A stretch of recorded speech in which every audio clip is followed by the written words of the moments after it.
কুয়াশা ABC radio ৯৯.২ সবাইকে স্বাগত জানাচ্ছি। আমি শারমিন। কুয়াশা ঘেরা এই রাতে, আর গতবারের মতন এবারও থাকছে কুয়াশা ঘেরা একটি গল্প, যেটা আমরা আস্তে আস্তে শুনবো একটু একটু করে। গতবারে আমরা যেভাবে শুরু করেছিলাম সেটা নিয়ে অনেক প্রশ্ন এসছে, অনেক কথা ফেসবুকে লেখা হয়েছে, অনেক SMS এসছে। অনেকেই জানতে চেয়েছেন যে এই নামটি কুয়াশা কেন। অনেকে মিস করেছেন প্রথম পর্ব মানে প্রথম দিনের আয়োজন ছিল। পর্ব বলে হয়তো ভুল হবে, হয়তো মনে হতে পারে যে একটা গল্প বলেছিলাম সেটা হয়তো বাকি রয়ে গেছে, তারপরেরটা হয়তো আজকে শুনবো, কিন্তু না। প্রথমেই আমি আমার সঙ্গীটি আছে তাকে আমার সঙ্গে স্বাগত জানাচ্ছি। ব্রতী, যে গত সপ্তাহে ছিল। তো ব্রতী, তুমি তো গত সপ্তাহে ছিলে কুয়াশায়। তোমাকে অনেকে অনেক প্রশ্ন করেছিল, তোমার মনেও হয়তো অনেক প্রশ্ন আছে। তো আজকে আমরা শুরুতে গল্পে যাবার আগে সেগুলো নিয়ে একটু আলাপ করবো। তুমি কিরকম রেসপন্স পেয়েছিলে বা কি জানতে পেরেছিলে বন্ধুদের কাছ থেকে?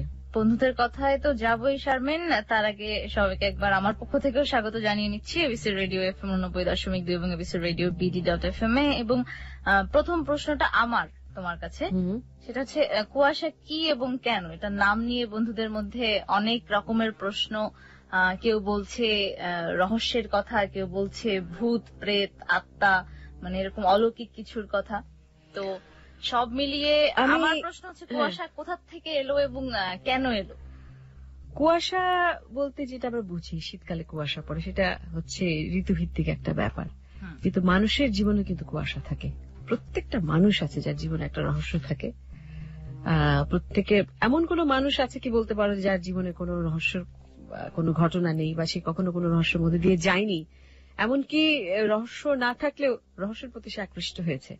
তো কুয়াশা হচ্ছে এমন একটা জিনিস যেটা ঘিরে থাকলে ওই পাশে গিয়ে তার কুয়াশার অপর প্রান্তে কি আছে সেটা আমরা দেখতে পাই না। কুয়াশার অপর প্রান্তে কি আছে সেটা দেখতে হলে আস্তে আস্তে কুয়াশাটাকে ভেদ করতে হয়, কুয়াশার মধ্যে দিয়ে যেতে হয়, তারপরে দেখতে হয় পাশে কি আছে। তো আমাদের আয়োজনটা ঠিক তেমনি। আমাদের আয়োজনে যেসব গল্প থাকবে সেটা শুনে হয়তো সেটার মধ্যে কিছুটা নৃশংসতা আছে, কিছু নিষ্ঠুরতা আছে, কিছু বাস্তব জীবনে ঘটে যাওয়া নৃশংসতাও আছে, যেটা শুনে বন্ধুরা হয়তো ভয়ে কেঁপে উঠবেন। কখনো খুব, আমি যেটা শুরুতেই গতবার বলেছিলাম যে বিস্ময়ে হতবাক হয়ে যেতে হবে যে এমনও কি হয়, এমনও কি হতে পারে, মানুষ কি করে এরকম হয়।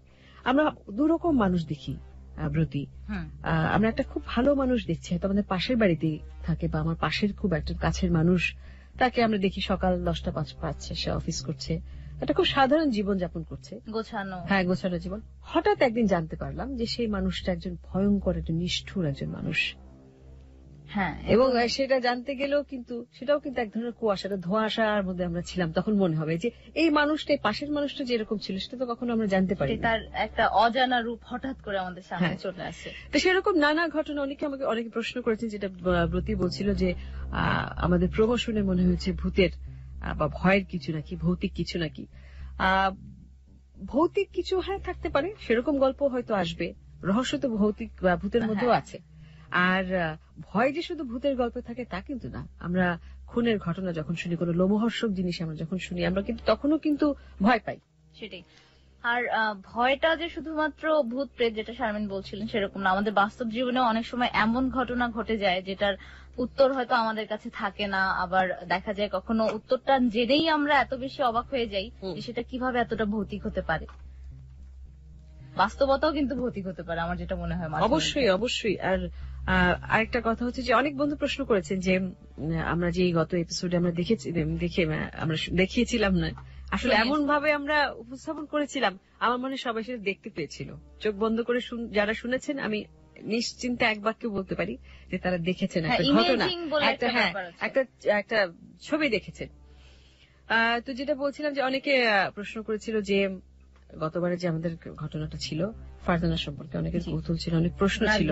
নার্গিস হত্যা মামলার ঘটনা, এটা একটা সত্যি কাহিনী, সত্যি ঘটে যাওয়া খুবই মর্মস্পর্শী একটি খুনের কাহিনী। তো প্রতি সপ্তাহে যে আমাদের কোনো সত্যি ঘটনা থাকবে বা একেবারে বাস্তব জীবনের কোনো ঘটনা আমরা তুলে আনতে পারি, অথবা কোনো খুব কি বলবো, খুব সেনসিয়াস কোনো গল্প থেকেও আমরা কোনো কাহিনী আমরা নিয়ে আসতে পারি। মোট কথা কুয়াশায় যাই থাকবে একটা রহস্য থাকছে এবং যে রহস্যটা ভেদ করব আমরা একেবারে শেষে গিয়ে। কৌতূহলের মাত্রা যতখানি বাড়ানো যায় আমরা চেষ্টা করব সেটা করতে। তো সেটা করতে গিয়ে যেটা করতে হয়েছে যে আমরা তো যেরকম ফারজানার মা নার্গিস বা ফারজানার মায়ের সঙ্গে নার্গিসের কিরকম সম্পর্ক ছিল, নার্গিস আসাদকে যখন বিয়ে করেছিল বা আসাদের সঙ্গে তার যখন সম্পর্ক হয়, সেগুলো তো আমরা বাস্তবে দেখতে পাইনি, সেগুলো কাল্পনিক ভাবে আমাদের মধ্যে চলে এসছে এবং সেইভাবেই আমরা জিনিসটাকে তৈরি করেছি, কিছুটা নাটকীয়তা আনার চেষ্টা করেছি আমরা। এই ব্যাপারে কিন্তু একটা প্রশ্ন ছিল শ্রোতাদের গত পর্বে, সেটা হচ্ছে আমরা ফারজানার একটা চিঠি শুনেছি, তো শ্রোতাদের প্রশ্ন ছিল এটি কি ফারজানা নিজের কণ্ঠ কিনা। না, এটা ফারজানা নিজের কণ্ঠ ছিল না, সেটা আমরা বলছি যে যেরকম পুলিশ সুপার শাহাবুদ্দিন সাহেব কণ্ঠ যেটা সেটা সত্যি শাহাবুদ্দিন সাহেব কথা বলেছেন এবং মিলি যে ফারজানা সম্পর্কে ভাগ্নি হতো তিনি এসছেন, তিনি এসে আমাদের সঙ্গে স্টুডিওতে কথা বলেছেন, আমার সঙ্গে কথা বলেছেন, সেগুলো সবই সত্যি ছিল। কিন্তু ফারজানাকে আমরা পাইনি। আমরা ফারজানাকে কেন পাইনি সে প্রশ্ন আসতে পারে, সে প্রশ্ন বন্ধুরা করেওছে, সেটার উত্তর আমরা আজকে দিব। আমরা শুরুতে বলেছি আজকে গল্পে যাবার আগে আমরা গত সপ্তাহে যে গল্পটা ছিল, যেহেতু প্রথম গল্প ছিল, আমরা প্রতি সপ্তাহে চেষ্টা করবো যে অনেক প্রশ্ন থেকে যায়, কারণ আমরা কুয়াশাটা কিন্তু একটু হলেও রেখে দিই, পুরোটা শেষ করি না, একটু আমরা রাখি যাতে পরে কুয়াশাতে সেই কুয়াশাটা আমরা মেশাতে পারি। তো যাই হোক, তো সেই কুয়াশার কিছুটা তো ভেদ হয়েছে সবাই জানেন, কি তাও অনেক প্রশ্ন আছে, অনেকে করেছে। তো প্রতি একটুখানি করে দেখো যে কি প্রশ্ন আছে বন্ধুদের, সেই উত্তরগুলো দিয়ে আমরা কুয়াশার নতুন গল্পে চলে যাচ্ছি। প্রচুর প্রশ্ন এবং প্রশ্নগুলোর মধ্যে অনেকেরই প্রশ্ন ছিল যে শেষ পর্যন্ত গিয়ে কি হলো। আমরা শুনেছি, তারপরও কিন্তু বন্ধুদের সেই রহস্যটা আমার মনে হয় যে তারা আরো বিস্তারিত জানতে চায় যে নার্গিস হত্যা মামলায় শেষে কি হয়েছিল, যারা সেই সময় পত্রপত্রিকা পড়তে পারেনি কিংবা ওই সময় ঘটনাটা হয়তো পরিষ্কারভাবে মনেও নেই যারা পড়েছে। তো শেষ পর্যন্ত গিয়ে কি হলো নার্গিসের, আর ফারজানা কি তার মায়ের হত্যার বিচার পেয়েছিল। আসলে মামলাটা আমরা তো সেখানে বলা হয়েছে যারা গতবার মিস করেছেন তাদের জন্য বলছে, অনেকেই মিস করেছে এবং বলেছে যে আমরা খুবই মিস করেছি, আমরা কেন শুনলাম না। আমরা কিন্তু 2 মাস ধরে এটার প্রোমো চালিয়েছি যে আমরা কুয়াশা আসছে, প্রথম নাম ছিল না, প্রথম ছিল আসছে, তারপরে কি আসছে কুয়াশা। একজন প্রশ্ন করেছে নাম কুয়াশা কেন, সেটা একটু আগে খোলাসা করে দিয়েছি। এটা একজন বন্ধুর পাঠানো নাম, তার সেই নাম থেকেই আমরা লটারি করেছিলাম, লটারি করে এই নামটাই উঠে এসেছিল এবং এটাও আমাদের পছন্দ হলো ব্যাপারটা যে কুয়াশার মধ্যে সবই থাকে। কুয়াশার মধ্যে সেটা তো বলছে, কুয়াশার ভেতরে গেলে বোঝা যায় কুয়াশায় কি আছে, ভূত আছে নাকি খুন আছে নাকি রহস্যাবৃত কোনো কাহিনী আছে। তো তিনটাই থাকতে পারে, সবই থাকতে পারে, সেটা তো রহস্য থাকছে, সেটাই আমরা দেখবো বা আস্তে আস্তে আমরা জানবো। তো যে কথাটা আমি বলছিলাম, ব্রতি আমাকে প্রথমে প্রশ্ন করেছিল যে এত কিছু থাকতে হঠাৎ আমি এই রহস্য নিয়ে কেন আমাকে প্রশ্ন করেছিল। তো আমি সময় বাঁচাতে আগে কুয়াশা নিয়ে বলতে গেলে রহস্য নিয়ে কেন, ছোটবেলা থেকে আমার অদম্য কৌতূহল, বিশেষ করে ভূতের গল্পের কথা বাদ দিচ্ছি, আমি যে কোনো রহস্য কাহিনী বা খুনের কাহিনী আমাকে ভীষণ রকমের, আমি জানি না কেন আমি প্রচুর ক্রাইম নিয়ে বই পড়েছি, প্রচুর থ্রিলার পড়েছি এবং কুয়াশা নেমে জানো একটা সেবা প্রকাশনী থেকে একটা বই আছে, সিরিজ ছিল, এবং কুয়াশা একটা অত্যন্ত জনপ্রিয় একটা ক্যারেক্টার সেই সময়কার। আসলে সে সময়কার বলা ঠিক না, এখনো কুয়াশা জনপ্রিয়, এখন আর সিরিজ। কুয়াশা আমারও পড়া। তো আমাকে একজন জিজ্ঞেস করেছে যে তুমি কি কুয়াশা, আমি বললাম যে না আমি কুয়াশা না। এখানে বলছি যে আমি শার্লক হোমস না, ব্রুতিও ওয়াটসন না, আমরা কেউ কিছু না, আমরা থাকছি শুধু রহস্যের গল্প নিয়ে।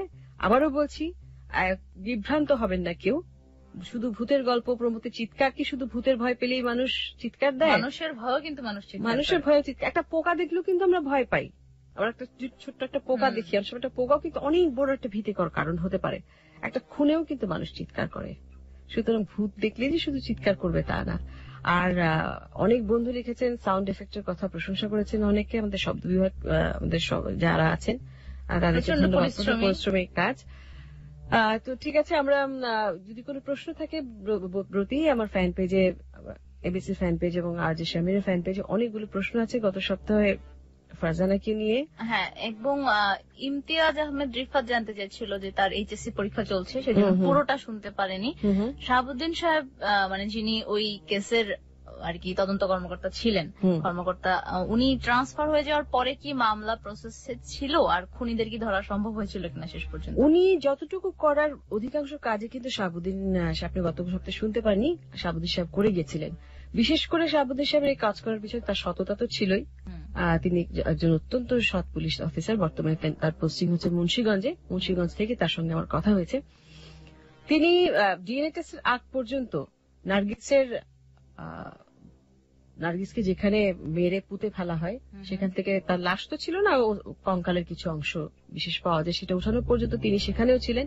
এবং খুনিকে ধরবার খুনির নামে তো গ্রেফতারের পরোয়ানা জারি করা হয়েছিল এবং খুনি বারবার জামিন নিচ্ছিলেন। তো জিনিসটা এত লেন্দি প্রসেসে চলে যায়, একসময় শাহাবুদ্দিন সাহেব সেখান থেকে পোস্টিং হয়ে যায়, কিন্তু যাওয়ার পরেও কিন্তু কেসটা চলেছিল এবং কেসটা শেষে যেভাবে মীমাংসা হয়েছিল, সলভ কেস, এটা রিওপেন কখনোই করা হবে না। খুনি তো অবশ্যই ধরা পড়েছিল, আসাদি খুনি, সেটা স্বীকার করেছে, সে নিজেও স্বীকার করেছে। কিন্তু মীমাংসাটা কিভাবে হয়েছিল সেটা জানতে গেলে একটু অপেক্ষা করতে হবে। আজকে আমরা বন্ধুদেরকে জানাতে পারবো।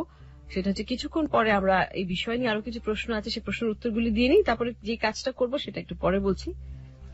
বলো, আর কোনো প্রশ্ন আছে? প্রশ্ন হচ্ছে মাকে খোঁজা নিয়ে ফারজানার যে ব্যাকুলতা, আমরা পুরোটা গল্প জুড়েই দেখেছি যে সে বারবার, এবং একটা পর্যায়ে মানসিকভাবে সে এতটাই বিপর্যস্ত হয়ে পড়ে তার চিকিৎসকের সাহায্য নিতে হয়।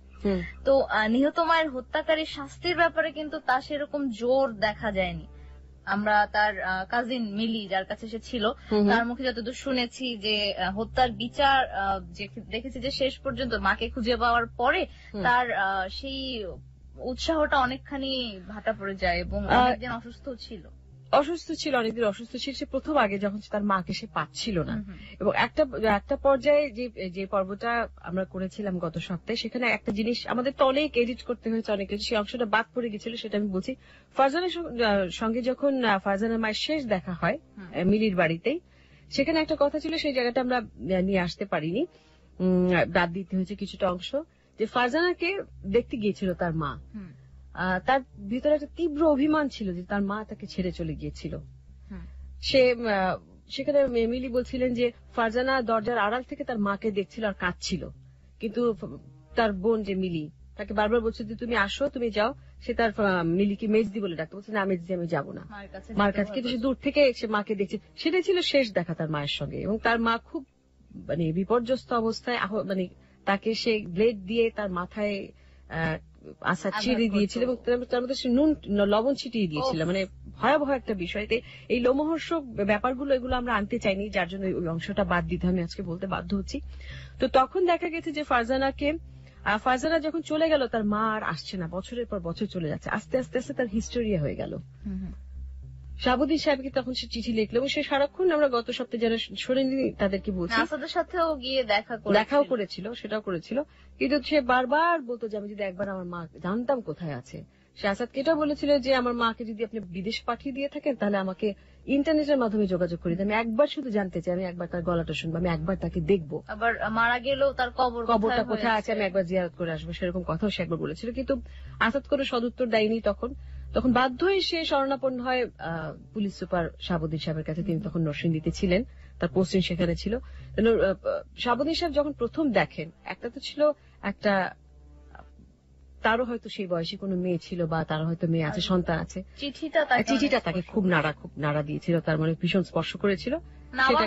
আমি যখন শুনছিলাম আমার ভিতরেও গলার কাছে একটা কান্না, মনে হয় না যে ফারজানা আমাদের সঙ্গে কথা বলতে চাইনি, সেটা হয়তো আমরা যেটা ঠিক করেছি যে আজকে আমরা মিলির সঙ্গে একবার কথা বলবো, দুটো প্রশ্ন তাকে আমরা করব, যেটা দুটো প্রশ্ন আমাদের অনেক বন্ধুরা জানতে চেয়েছে। তবে তার আগে কিন্তু আরেকটা প্রশ্ন ছিল, এটা হচ্ছে মোহাম্মদ সোহান জানতে চাইছে যে নার্গিসকে খুন করার এক্সাক্ট কারণটা আসলে কি ছিল আসাদের?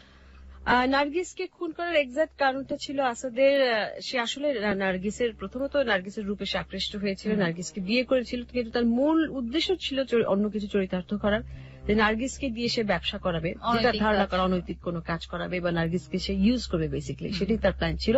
এবং আরেকটা কারণ হচ্ছে নার্গিস তাকে ভীষণ চাপ দিচ্ছিল। প্রথমত নার্গিসকে নিয়ে যখন সে বাড়ি থেকে বের হয়ে যায়, সে কিন্তু নার্গিসে প্রথমত বিয়ে করে না। কিছুদিন তারা এভাবে এদিকে ওদিকে নানা দিকে থেকে কাটিয়েছে। পরবর্তীতে সে নার্গিসকে বিয়ে করে, কিন্তু বিয়ে করে স্ত্রীর যে সম্মান, যথাযথ সম্মান দিয়ে তার বাড়িতে নিয়ে যাওয়া, আসাদের পরিবারের সঙ্গে পরিচয় করিয়ে দেওয়া, সেটা কিন্তু সে করেনি। যার ফলে নার্গিসের ভিতরে একটা জিনিস কাজ করতো যে আমাকে বিয়ে করেছে কিন্তু সে আমাকে কেন গ্রহণ করছে না, তাহলে সামাজিক স্বীকৃতিটা আমাকে কেন দিচ্ছে না, এই একটা চাপ দিত সে আসাদকে। কিন্তু আসাদ হয়তো অন্য যেই উদ্দেশ্যে তাকে বিয়ে করেছিল হয়তো সে মোহটাও কেটে গেছিল, বা নার্গিসকে দিয়ে তার আর কাজ হচ্ছিল না, নার্গিসকে সে যে চাপটা দিচ্ছিল সেটা নার্গিস আর একসেপ্ট করছিল না তার প্রপোজালগুলি বা তার ইচ্ছেগুলিকে সেরকম। সেই কারণে হুমকিও দিয়েছে, এবার এক পর্যন্ত সে খুনি করে ফেলে নার্গিসকে, হয়তো নার্গিস হুমকি দিয়েছিল সব আমি ফাঁস করে দেবো, আমি সবকিছু বলে দেবো।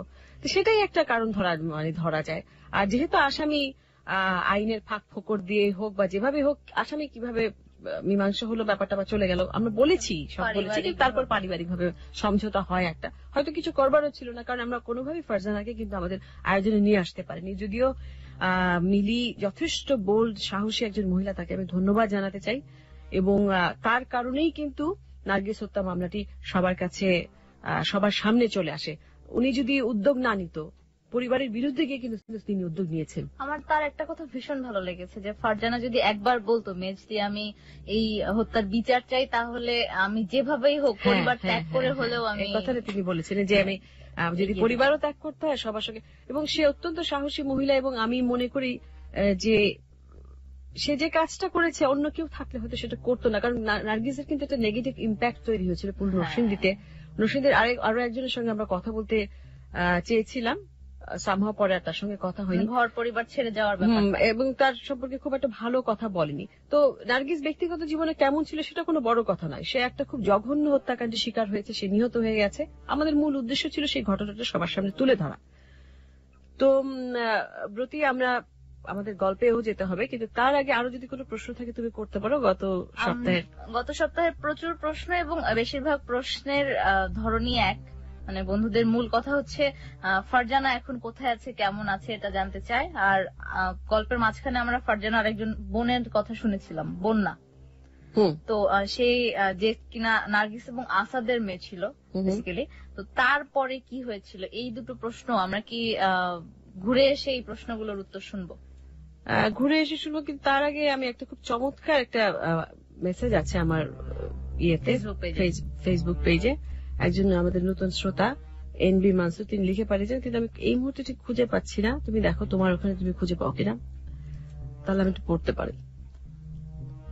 আমার মনে হয় আমরা আমি পেয়ে গেছি। হ্যাঁ পেয়ে গেছি, আসলে এত এসছে। আর ইদানিং আমি যেটা দেখলাম যে ফেসবুকের টাইম নিয়ে একটা গন্ডগোল হচ্ছে, যে একদম রিসেন্ট পোস্ট গুলো মাঝখানে চলে যাচ্ছে, আর সেটাই। তো ঠিক আছে, আমি চিঠিটা পড়ছি। চিঠিটা মানে তিনি যে মেসেজটি পাঠিয়েছেন,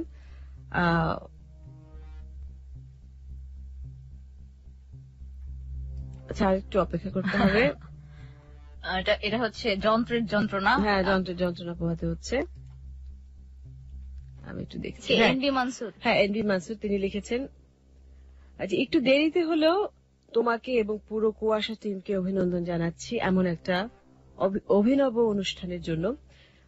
রেডিওতে এমন গায়ে কাটা দেয়া বোধহয় তোমরাই আয়োজন, বোধহয় তোমরাই শুধু পারো। ভীষণ ভালো লেগেছে, সাউন্ড এফেক্ট, মাঝের নাটকগুলো অদ্ভুত সুন্দর। তবে তোমার এনার্জি লেভেলের কাছে তোমার সাথে যিনি ছিলেন তার এনার্জি লেভেল এবং বাচনভঙ্গি, আচ্ছা এটা হয়েছে কি, যেহেতু জিনিসটা রেকর্ডেড ছিল, আমি গত সপ্তাহে আমি ছিলাম না, সেটা একটা কারণ হতে পারে। আর যেহেতু প্রথম আয়োজন, এটা একটা প্রথম একটা এক্সপেরিমেন্টের মতো একটা ব্যাপার থাকে, প্রত্যেকটা মানুষের কথা বলার ধরন এবং স্টাইল আলাদা থাকে। শারমিনী আর ব্রতি, হ্যাঁ, কুয়াশার মতো অনুষ্ঠান যে এরকম টান টান উত্তেজনা থাকা উচিত, যে পরিমাণ আগ্রহ এবং শ্রোতাদের সাথে এক হয়ে সাসপেন্স দেয়া এবং নিজে উপভোগ করার যে অদ্ভুত গুণ তোমার মধ্যে আছে, সেটা তোমার সাথে, আচ্ছা যাই হোক, এত, আচ্ছা ঠিক আছে, ওকে ওকে ঠিক আছে, এত মাত্র শুরু হলো তো একটু অপেক্ষায় থাকতে হবে। আর লিখে পাঠিয়েছে যে অনুরোধ না, এবিসি রেডিও এবং তোমার ভক্ত হিসেবে দাবি নিয়ে বলছি এমন অনুষ্ঠান চালিয়ে যাও। অনেক ধন্যবাদ তোমাকে, আশা করি নিরাশ হবো না। নিরাশ হবে না, অনেক শুভেচ্ছা রইল কুয়াশার জন্য, পুরা কুয়াশা টিমের জন্য ধন্যবাদ চাই। অনেক ধন্যবাদ এনবি মনসুর আপনাকে। আর আমরা মনে হয় আমাদের গল্পে যেতে হবে। আমরা গল্পে যাবার আগে আমার মনে হয় আমরা একটুখানি মিলি আপার সঙ্গে কথা বলতে চেয়েছে।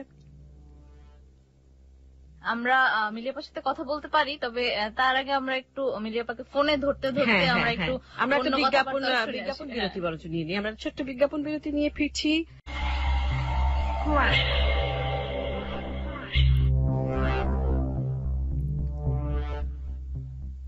কুয়াশায় ঘিরে আছে এবিসি রেডিও এফএম 89.2 এবং তার সঙ্গে আছেন আপনি, আমি শারমিন আর আমি ব্রতী। গত সপ্তাহে আমাদের কুয়াশার যে গল্প ছিল সেটা ছিল নার্গিস হত্যা কাহিনী, হত্যাকাণ্ডের ঘটনা। সেটা নিয়ে প্রচুর প্রশ্ন আমরা তখনও পেয়েছিলাম। প্রায় 1800 মতন আমাদের SMS এসেছিল, ফ্যান পেজে তো ছিলই, আমি ছিলাম বসে সর্বক্ষণ। আর কিছু প্রশ্নের উত্তর যেগুলো আমরা দিতে পারবো না, যেটা জানতে আমরা চলে যাব ফারজানার মামাতো বোন মিলি, যিনি আমাদের সঙ্গে গত সপ্তাহে ছিলেন। মিলি, আপনাকে স্বাগত এবিসি রেডিওতে। আচ্ছা মিলি, যথেষ্ট অনেক প্রশ্ন পেয়েছি। আপনি বোধহয় অনুষ্ঠানটা শুনছেন আমার মনে হয়। আপনি একটু পাশে বোধহয় আপনার শব্দ হচ্ছে, একটু যদি আপনি ভলিউমটা কমিয়ে দেবেন। হ্যাঁ, অনেকে প্রশ্ন করেছেন যে ফারজানার মেয়ে নার্গিস এখন, আর নার্গিসের মেয়ে ফারজানা এখন কোথায় আছে এবং কেমন আছে? ও আসলে আল্লাহর রহমতে সে ভালোই আছে, তার অ্যাড্রেসটা আমি কাউকে দিতে পারতেছি না। সে এখন স্বামীর সংসার সন্তান নিয়ে আপনাদের সবার দোয়া নেওয়া। আচ্ছা, তো ফারজানার আরো একজন বোন, বন্যার কথা আমরা, সে আপনার গতবার যে আপনি আমাদের কাছে যে ঘটনাটা বলেছিলেন সেখানে বন্যার কথা এসেছিল। তো অনেকে জানতে চাচ্ছিল যে মানে বন্যা এখন কোথায়, বন্যার কথা জিজ্ঞেস করছে। বন্যা ঢাকাতে আছে, আমার বড় মামার কাছে আছে। আচ্ছা, মানে আমার বাবার কিনা সম্পত্তির উপরে সে মালিকানাতে আছে।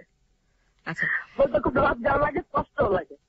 আচ্ছা, তো নার্গিস হত্যাকাণ্ডে যে পুরোপুরি আসলে বিচার আসামি ধরা পড়েছিল আমরা শুনেছি, মীমাংসা, এটাও নিয়ে অনেকে সবাই শুনেছে, অনেকে শুনতে পারেনি, এবং তাদের একটা প্রশ্ন যে এই হত্যাকাণ্ডের মীমাংসাটা কেন হয়েছিল, মানে মীমাংসার মাধ্যমে কেন সমাধান হলো, কেন আসামির বিচার হলো না, এটা অনেকের প্রশ্ন। আপনাকে ছোট করে বলেন। অনিচ্ছাকৃত ভাবেও আবার মানে বাধ্য, ফ্যামিলির কাছে বাধ্য, আমাদের সামাজিক পরিবেশের জন্য আমরা বাধ্য ছিলাম না, কারো চাপেও না, আমাদের ফ্যামিলিগত কিছু সমস্যার কারণে। মানে আসামির কোনো চাপ দেয়নি, আপনারা আপনাদের পরিবারের পারিবারিক কারণে আপনারা বাধ্য হয়েছিলেন?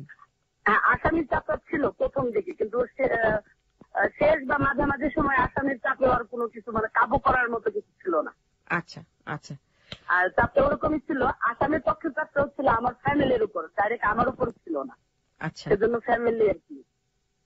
আসামির হয়তো যদি ওই ফ্যামিলির পারিবারিক চাপ না থাকতো, আপনি একটা সুন্দর কথা বলেছিলেন যে তাহলে আপনি যে করেই হোক, আপনি যতদিন লাগুক আপনি এইটার সমাধান দেখতে চাইতেন বা আর তাছাড়া ফ্যামিলির চাপ থাকুক বা অন্য যাই কিছু থাক, যদি ফারজানা আমার কাছে বিচারটা দাবি করতো, তাহলে আমি আমার পুরো ফ্যামিলির ঝুঁকি থাকা সত্ত্বেও, জীবন মৃত্যুর ঝুঁকি থাকা সত্ত্বেও আমার নিজের বা আমার সন্তানের আমি আগায় যেতাম।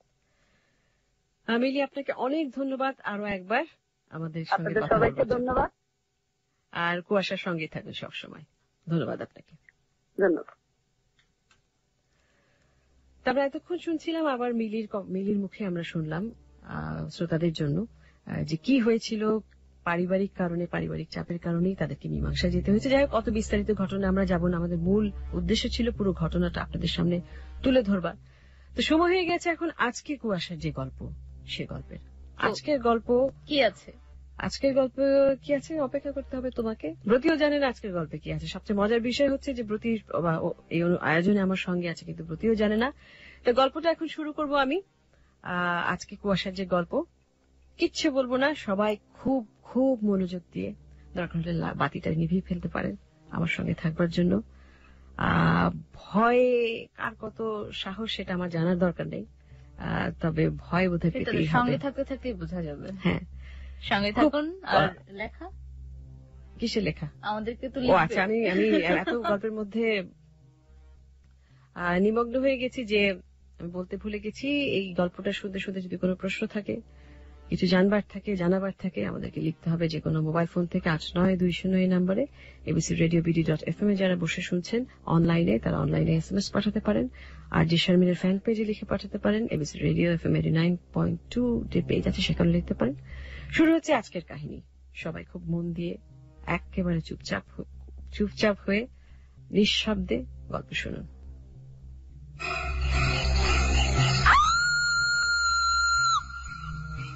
কুয়াশা, কুয়াশা,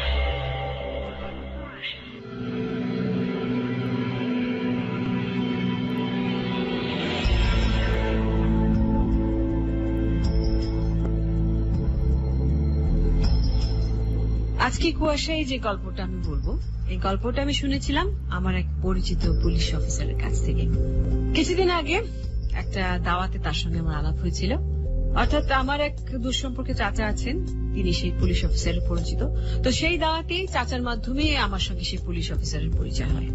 তারপর নানা কথা গল্প করতে করতে এই কথা সেই কথার ফাঁকে তিনি জানতে পারলেন যে আমার রহস্য থ্রিলার এ ধরনের প্রতি অনেক আগ্রহ আছে।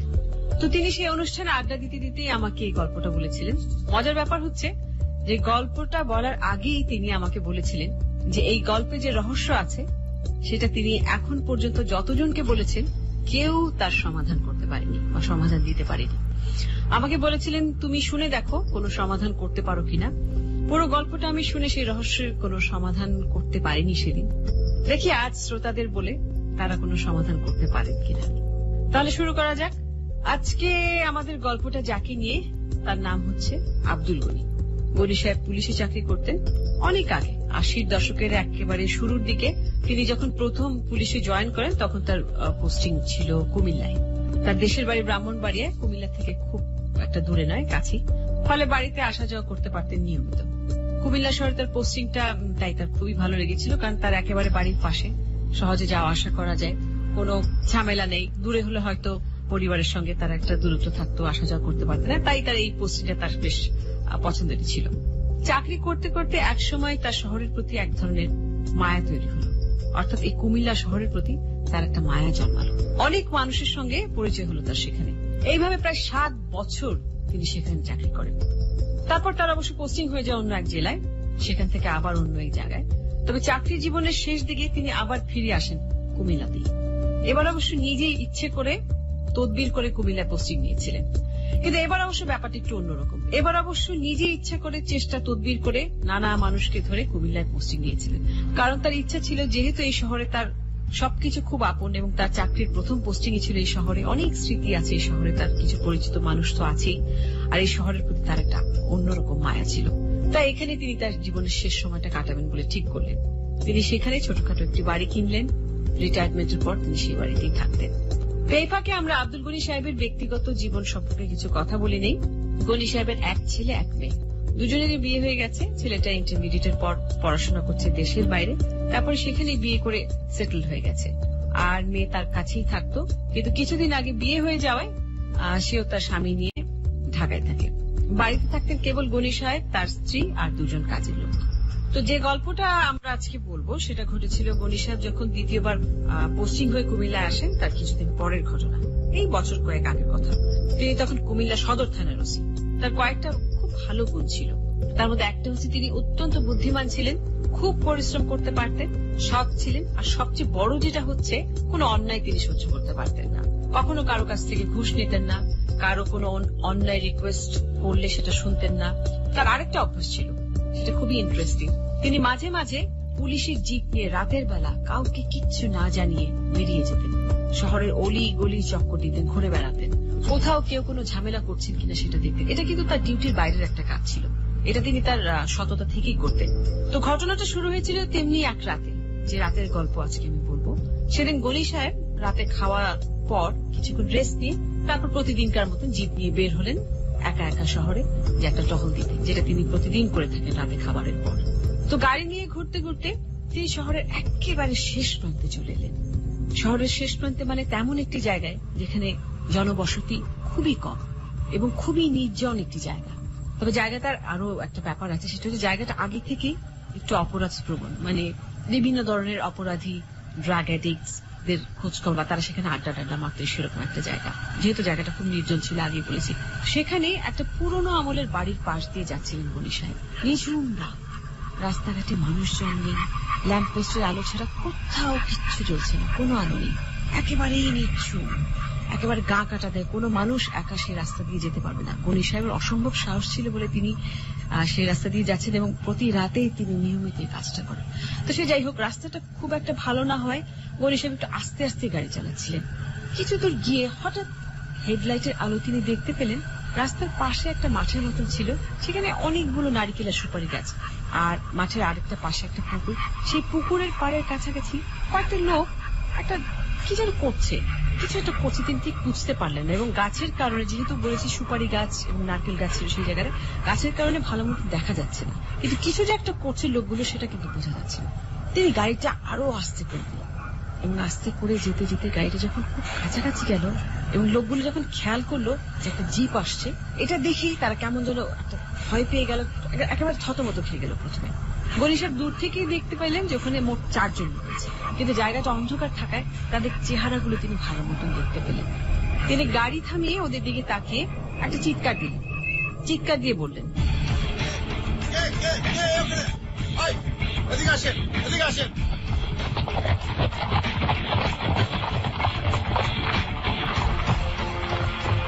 তো গাড়ি থেকে নেমে গনি সাহেব তাদের ধরার জন্য পেছন পেছন গেলেন, কিন্তু ততক্ষণে ওরা অন্ধকারে গায়েব হয়ে গেছে। তবে এদের মধ্যে সবার পেছনে যে লোকটা ছিল তার চেহারা তিনি অস্পষ্টভাবে কিছুটা দেখতে পেলেন, পুরোপুরি না দেখতে পেলেও কিছুটা তার চেহারাটা দেখা যাচ্ছিল। জায়গাটা অন্ধকার থাকায় ভালোভাবে সম্ভব হয়নি, কিন্তু বাদ বাকিদের কিন্তু তিনি চেহারাই দেখতে পাননি। তো কি আর করা, ধরতে না পেরে গনি সাহেব এবার দেখতে চাইলেন আসলে তারা 4 জন পুকুর পাড়ে ওই অন্ধকার রাতে ওই জায়গায় কি করছিল। হেঁটে হেঁটে তিনি সে জায়গাটা গেলেন, তারপর পকেট থেকে মোবাইল বের করে সেই মোবাইলের আলো ফেললেন ওই জায়গাটার উপরে। দেখলেন ওইখানে একটা বড় বস্তা পড়ে আছে, বস্তার পাশে একটা গর্তের মতো, পাশেই মাটি স্তূপ হয়ে পড়ে আছে, মানে গর্তটা কিছুক্ষণ আগে খোঁড়া হয়েছিল যেটা বোঝা যাচ্ছিল, এবং যে কেউ দেখলেই বুঝবে যে বস্তাটা ওই গর্তে চাপা দেওয়ার জন্যই আনা হয়েছে এবং ওই কারণেই বস্তা চাপা দেওয়ার জন্যই গর্ত করা হয়েছে। গনি সাহেব প্রথমে পা দিয়ে বস্তাটা নাড়া দিলেন, কেমন যেন লাগলো তার কাছে, যে কেমন একটা অদ্ভুত একটা ফিলিং হলো তার, ভালো লাগলো না তার বিষয়টা। তারপর মোবাইলটা মুখে ধরে তিনি হাত দিয়ে বস্তার মুখটা খুললেন, আর খোলার সঙ্গে সঙ্গে চমকে উঠলেন, একই সঙ্গে ভয়ও পেলেন।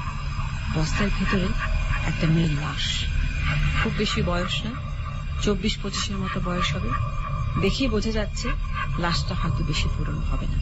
সেখান থেকে গনি সাহেব থানায় ফোন দিলেন, ডিউটি অফিসারকে বললেন কয়েকজনকে নিয়ে তক্ষুনি যেন তারা ওই জায়গায় চলে আসে। তারপর নিজে মোবাইলের আলো দিয়ে জায়গাটা একটু ভালো মতো দেখতে লাগলেন। কিছুক্ষণের মধ্যেই থানা থেকে আরো একটা গাড়ি নিয়ে কয়েকজন পুলিশ চলে এলো। পুলিশের গাড়ি হর্ন আর তাদের আওয়াজ শুনে আশেপাশের কিছু লোকজনও জড়ো হয়ে গেল। বস্তা থেকে পুলিশ মেয়েটার লাশ বের করলো। লাশ দেখে ওই এলাকার 2-1 লোক যারা এসেছিল তারা চমকে গেল। কেন চমকে গেল তারা?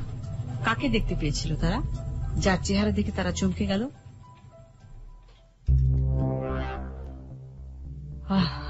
অদ্ভুত, মানে গা ছমছম করে একটা পরিবেশ, একটা গভীর রাতে একজন পুলিশ অফিসার একটা নির্জন জায়গায় একটা বস্তা পেল এবং সেখান থেকে একটা লাশ বেরিয়ে আসলো এবং সেটা একটা মেয়ের লাশ প্রতীক। কিন্তু কার লাশ, কে, পরিচিত না অপরিচিত, সে এলাকার কি না, কিছুই কিন্তু আমরা জানি না।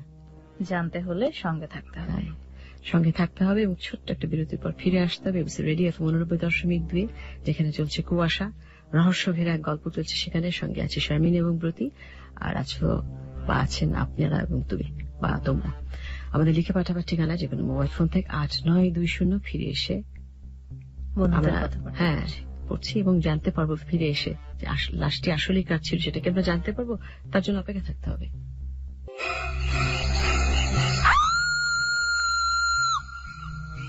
কুয়াশা, কুয়াশা,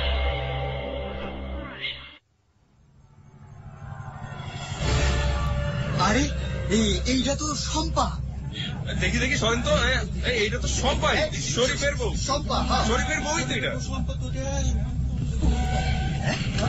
সরেন সবাই, দেখি এই মেয়েটাকে চেনেন আপনারা? শরীফকে? আরে ওই তো গলির ভিতরে যে হলুদ রঙের বাসাটা আছে না, ওই বাসায় থাকে শরীফ। এইটা ওর বউ সম্পদ। শরীফ শরীফ কি করে? শেয়ারের ব্যবসা করে। টাউন হলের সামনে একটা কাপড়ের দোকান আছে। দেখি তাকে ডাকেন। সে কই কই কই এখন?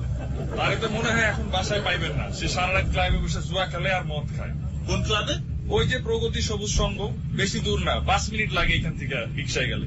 ওই শোনো, মানুষের কথা শুনে লাভ নেই, তোমরা এখন যাও, গিয়ে দেখো সে বাসায় আছে কিনা, থাকলে এখানে নিয়ে আসো। চল চল চল চল চল চল। তো কথা মতো পুলিশ গেল শরীফের বাসায় তাকে আনতে। গিয়ে দেখলো তাদের পাড়া প্রতিবেশীরা যা বলেছে সেটাই ঠিক, সে বাসায় নেই। ফিরে এসে এসআই সেটাই জানালো গনি সাহেবকে। লোকজন যেটা বলছে সেটাই তো ঠিক মনে হচ্ছে। এক কাজ করো, তোমরা দুইজন ডেড বডি নিয়ে থানায় যাও, সেখানে এন্ট্রি করে তারপর পোস্টমর্টমের জন্য মেডিকেলে পাঠাও। জি স্যার। আর একজন এখানে থাকো, লোকজনকে জিজ্ঞাসাবাদ করে একটু ডিটেলসে জানো। শরীফ বাসায় ফিরলে তাকে খবরটা দিয়ে থানায় নিয়ে আসবে। আর একজন আমার সঙ্গে গাড়িতে চলো, ওরা কোন ক্লাবে আছে সেটাই দেখে আসে। তো কথা মতো সম্পদ ডেড বডি পোস্টমর্টমের জন্য পাঠিয়ে দেওয়া হলো। আর গনি সাহেব জিপ আর একজন পুলিশ নিয়ে গেলেন ক্লাবের দিকে। ক্লাবটা বেশি দূরে না, জিপে করে যেতে মিনিট 2-এর মতন লাগে। তো তিনি খুব তাড়াতাড়ি পৌঁছে গেলেন ক্লাবে। ক্লাবের বিল্ডিং থেকে একটু দূরে গাড়িটা পার্ক করে গনি সাহেব তার সঙ্গে থাকা অন্য পুলিশ কিশোরকে বললেন আস্তে আস্তে হেঁটে যাওয়ার জন্য, যাতে তারা শব্দ বা কোনো কিছু টেন না পায়। রাত অনেক হওয়ায় ততক্ষণে প্রায় সব জায়গায় লাইট অফ হয়ে গেছে। তবে ক্লাবের ভিতরে একটা রুমে লাইট জ্বলছে, সেটা দূর থেকে দেখা যাচ্ছিল। তারা দুইজন আগে গিয়ে রুমের একটা জানালার ফাঁক দিয়ে একটু লুকিয়ে উকি মেরে দেখলেন ভেতরে 4 জন লোক বসে বসে তাস খেলছে। আর টিভিতে কি একটা যেন হিন্দি গানের চ্যানেল, হিন্দি গান চলছে খুব জোরে জোরে। তারা দরজা কে? এত রাইতে কে? পুলিশ, দরজা খুলেন। কি ব্যাপার ভাই এত রাইতে? পুলিশের কাজের কি দিন রাত আছে? আপনারা এত রাত পর্যন্ত ক্লাবে বসে কি করেন? ওই তাস খেলতেছিলাম। কেন ভাই, কোন সমস্যা? না, আপনাদের মধ্যে শরীফকে? আমি কেন? যে লোকটা নিজেকে শরীফ বলে পরিচয় দিল, তার চেহারাটা কেমন জানি পরিচিত মনে হলো গনি সাহেবের কাছে। তার দেখে মনে হলো আচ্ছা কোথায় যেন দেখেছি লোকটাকে, কিন্তু তিনি কিছুতে মনে করতে পারছিলেন না। তারপর হঠাৎই তিনি ঝাঁপ দিয়ে উঠলেন, চমকে উঠলেন। তার মনে হলো আরে পুকুর পাড় থেকে বস্তা ফেলে যে 4 জন পালিয়ে যাচ্ছিল এবং যাওয়ার সময় শেষ যে লোকটার চেহারা তিনি একটুখানি দেখতে পেয়েছিলেন, শরীফকে তো অনেকটা সেরকম লাগছে। তবে অন্ধকারে থাকায় চেহারাটা ভালো মতন যেহেতু তিনি দেখেননি, তাই তিনি ঠিক নিশ্চিত হতে পারছিলেন না যে আসলে কি এই লোকটা নাকি না। তবে তার মনের মধ্যে কেবলই ঘুরপাক খাচ্ছিল সেই চেহারাটা, এবং এই চেহারাটার সঙ্গে তিনি শরীফের মিল পাচ্ছিল। তবে সেখানেও 4 জন ছিল এবং এখানেও 4 জন। গনি সাহেবের এখন একটু সন্দেহ হলো। তার সন্দেহ হলো যে তিনি যেখানে মৃতদেহটা পেলেন সেখানেও 4 জন, এখানেও 4 জন তাস খেলছে, ব্যাপারটা কি? তাই তিনি এবার নিজেই প্রশ্ন করলেন, আপনি শরীফ এখানে কতক্ষণ ধরে খেলছেন? ওই তো সন্ধ্যার পর থেকেই। এর মাঝে কয়বার বাসায় গেছেন?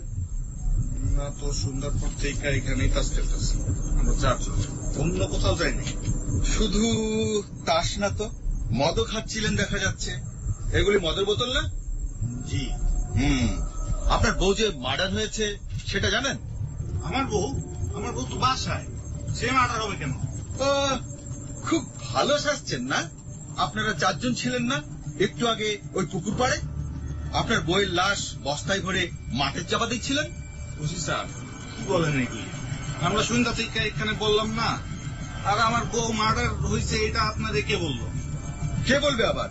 আমি নিজেই তার ডেড বডি মেডিকেলে পাঠালাম। সম্পান আপনার বইয়ের নাম? হ্যাঁ, কিন্তু এইটা কি শুনাইলেন আপনি? অ্যাক্টিং করেন না, বেশি অ্যাক্টিং করেন না। অ্যাক্টিং করে কোনো লাভ হবে না। আমার আপনাদের 4 জনকেই সন্দেহ হচ্ছে। কি বলেন এইগুলি? আমাকে থানায় নিবেন কেন? আপাতত মদ খাওয়ার অভিযোগে আপনাদেরকে থানায় নিচ্ছি, তবে ওখানে নিয়ে ডলা দিলেই আসল কথা বের হয়ে আসবে। চলেন। 4 জনকেই পুলিশের গাড়িতে করে থানায় নিয়ে আসা হলো। এই ফাঁকে গনি সাহেব নিজের বাসায় ফোন করে জানিয়ে দিলেন যে হঠাৎ করে জরুরি কাজে আটকা পড়ে যাওয়ার কারণে তিনি আজ রাতে আর বাসায় ফিরতে পারবেন না। তারপর ওদিকে ফোন করে খোঁজ নিলেন যে লাশ মেডিকেলে পৌঁছেছে কিনা, কারণ লাশটি পোস্টমর্টমের জন্য পাঠানো হয়েছিল। এরপর আবার যে পুলিশকে শরীফের বাসায় পাহারায় রেখে এসেছিলেন তার সঙ্গে কথা বললেন। তাকে ফোন করলেন তিনি।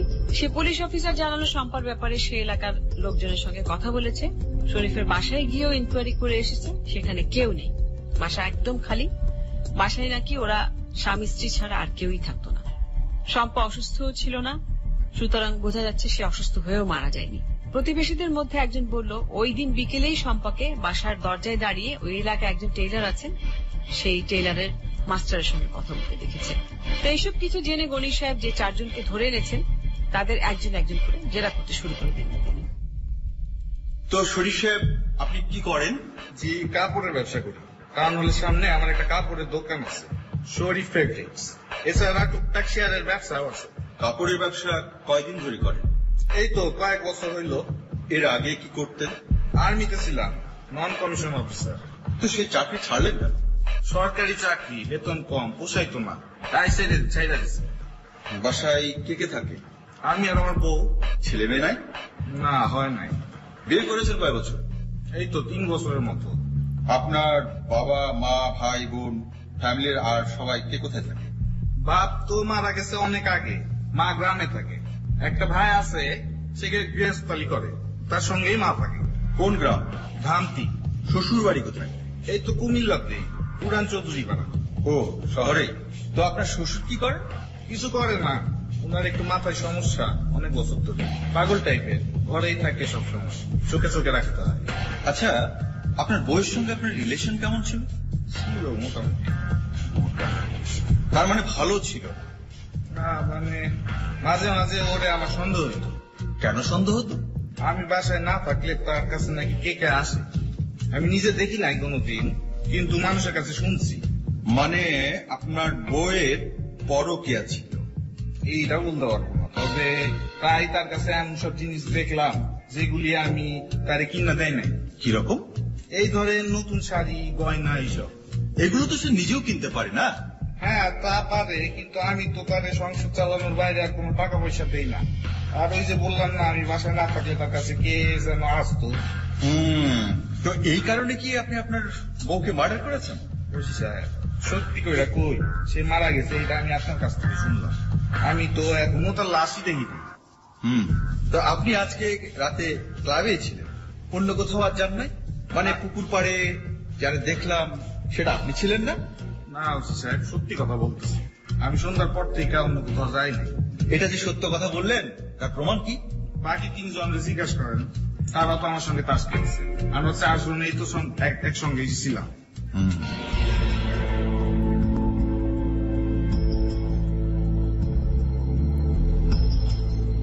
গনি সাহেব বুঝলেন যে এইভাবে জেরা করে শরীফের পেট থেকে কিচ্ছু বের করা যাবে না। হয় সে সত্যি কথা বলছে, আর নয় সে খুব হাগু ধরনের লোক এবং বড় রকমের ক্রিমিনাল। মিথ্যা কথা বলায় সে অত্যন্ত পাকা। তারপর তিনি বাকি 3 জনকেও একে একে জেরা করলেন। সবারই এক কথা, তারা 4 জন সন্ধ্যা থেকে তাস খেলছে, ক্লাবে বসে মদ খাচ্ছে, এর বাইরে তারা আর কিচ্ছুই জানে না। শম্পাকে মার্ডার করা তো দূরের কথা, তবে এদের মধ্যে একজন, যার নাম বিল্লাল, তার কাছ থেকে বেশ কিছু তথ্য পেলেন গনি সাহেব। সেটা হচ্ছে শম্পার ফ্যামিলির একটা দুর্নাম আছে ওই এলাকায়। মানে তার বাবা পাগল ছিলেন অনেক আগে থেকেই, ওদিকে শম্পার মা ছিলেন খুবই সুন্দরী দেখতে। তো সে পাগল বাবাকে বাসায় আটকে রেখেই নাকি শম্পার মা বিভিন্ন সময় বিভিন্ন পুরুষ মানুষের সঙ্গে সম্পর্ক রাখতেন। এটা জানাজানি হয়ে যায়, এলাকাতে তার খুব দুর্নাম হয়ে যায়। অনেকে বলে শম্পাও নাকি সেই পাগল বাবার সন্তান নয়, অন্য কারো সন্তান। পরে একসময় মানুষের অপমান সহ্য করতে না পেরে শম্পার মা সুইসাইড করেছিলেন। এরকম একটা ফ্যামিলিতে বিয়ে করতে শরীফকে নাকি অনেকেই মানা করেছিলেন। সবাই বলেছিলেন যে এই পরিবারের অনেক দুর্নামে, ফ্যামিলির রেপুটেশন অত্যন্ত খারাপ, তুমি এই পরিবারের মেয়েকে বিয়ে করো না। কিন্তু শরীফ আবার পাগল হয়েছিল শম্পার রূপ দেখে। সে এমনই প্রেমে পড়েছিল শম্পার, সে বলেছিল যে যাই বলুক আমি ওকেই বিয়ে করব। কিন্তু বিয়ের পরে সে আস্তে আস্তে বুঝতে পারে মেয়ের চরিত্র অনেকটা তার মায়েরই মতন। তবে হাতে নাতে কোনোদিন সে কিছুই ধরতে পারেনি। তো এই সব শুনে গনি সাহেব একবার ভাবলেন হয়তো শম্পা আত্মহত্যা করেছে। কিন্তু আত্মহত্যা করলে তো সে নিজেই বাড়িতে মরে থাকার কথা, তার লাশ বস্তায় ভরে মাটি চাপা দিতে যাবে অন্য লোক কেন? 4 জন লোকই বা কোত্থেকে আসলো সেখানে? এই সমস্ত নানা কিছু ভাবতে ভাবতে সে রাতটা পার করে দিলেন গনি সাহেব। কিছুতেই তার আর ঘুম আসলো না। তিনি আটক 4 জনকে থানায় আটকে রাখার কথা বলে একটু বাসায় গেলেন রেস্ট নেওয়ার জন্য। তারপর সকালবেলা এসে শুনলেন উকিলের মাধ্যমে শরীফ আর তার বাকি 3 বন্ধু জামিন নিয়ে থানা থেকে চলে গেছে। বাহ, যেহেতু এই খুনের সঙ্গে তাদের জড়িত থাকার কোনো প্রমাণ পাওয়া যায়নি, তাই এখন তাদের বিরুদ্ধে মদ খাওয়ার অভিযোগ ছাড়া পুলিশ আর কোন অভিযোগ দেখাতে পারেনি, তাই তারা বের হয়ে গেছে।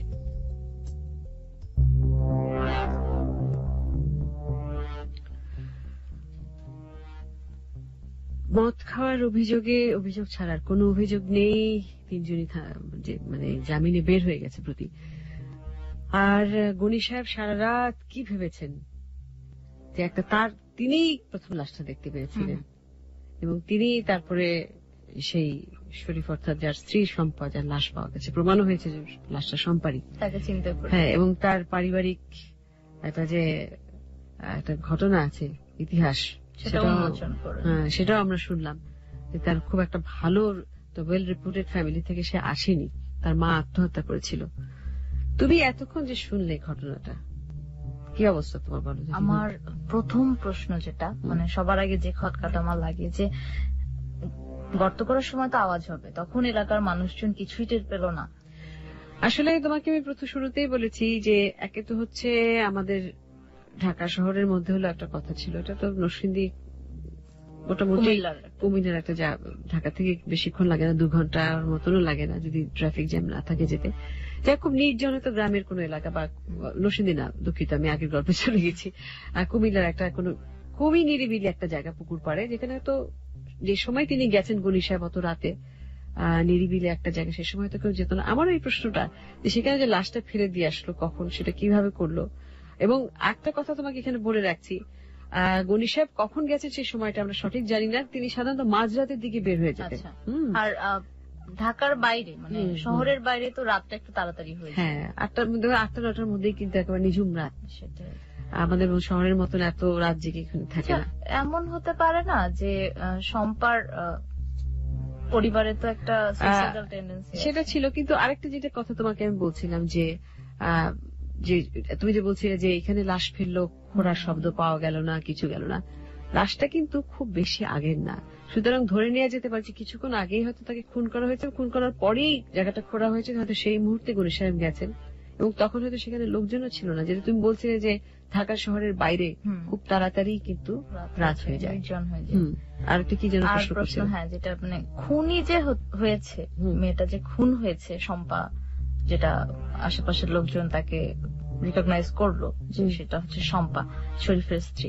তো সে যে খুন হয়েছে, এমনও তো হতে পারে যে সে তার হাজবেন্ডের সন্দেহে অতিষ্ঠ হয়ে নিজে আত্মহত্যা করে ফেলেছে।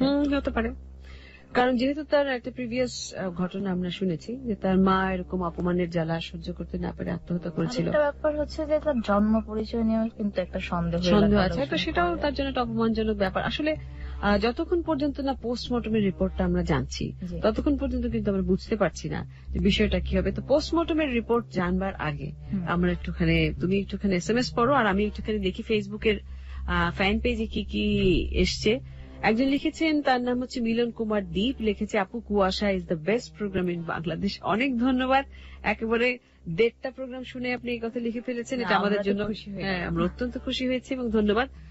আরো কুয়াশার বেশ কিছুদিন চলবে আপনার সঙ্গে থাকলে, আরো অনেক কুয়াশার রহস্য ভেদ হবে, জানতে পারবেন। হ্যাঁ, আমার একদম মনের কথা অপু বলে দিয়েছে যে তুমি কথা বন্ধু না হয়ে ডিটেকটিভ হলে খুব ভালো হতো, তোমার ভেতরে একটা পুলিশ ভাব। আমাকে বলেছে? আমি তোমাকে বলেছে বোধ হয়। অবশ্যই আমি এটা খুব মানে আমি কমপ্লিমেন্ট হিসেবে নিচ্ছি এই জন্য, কারণ আমার খুব ছোটবেলা থেকে শখ ছিল যে আমি বড় হয়ে প্রাইভেট ইনভেস্টিগেটর হবো, কারণ আমার ভীষণ প্রিয় চরিত্র ছিল ফেলুদা, টিনটিন, তারপরে মিস মার্পল, এরকুল পরো, এগুলো পড়ে পড়ে আমি বড় হয়েছি। আমার পরিবারের যদি কেউ শুনে থাকে, তারা যদি জানে যে আমি শোটা করছি, তারা জানবে যে কত আগ্রহ এবং ভালোবাসা নিয়ে আমি আজ শোটা করছি। তোমার নাম এজেন্ট স্ক্যালি দিয়ে দিয়েছে অপু, আর এজেন্ট মোল্ডার কোথায় সেটা জানতে চাই। আমি কি এজেন্ট মোল্ডার হতে পারি? হ্যাঁ, হতে পারো, সেটা পরে দেখা যাবে।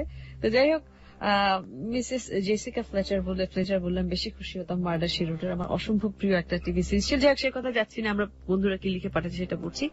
আমি কুয়াশার নিউ ফ্রেন্ড অ্যান্ড তোমারও, তাই আমার নামটা তোমার মুখে শুনতে চাই প্লিজ, প্রিন্স জাহাঙ্গীর খান। অনেক ধন্যবাদ। আচ্ছা, আর লিখেছে সুইট আপি, এত বিরতি দাও কেন?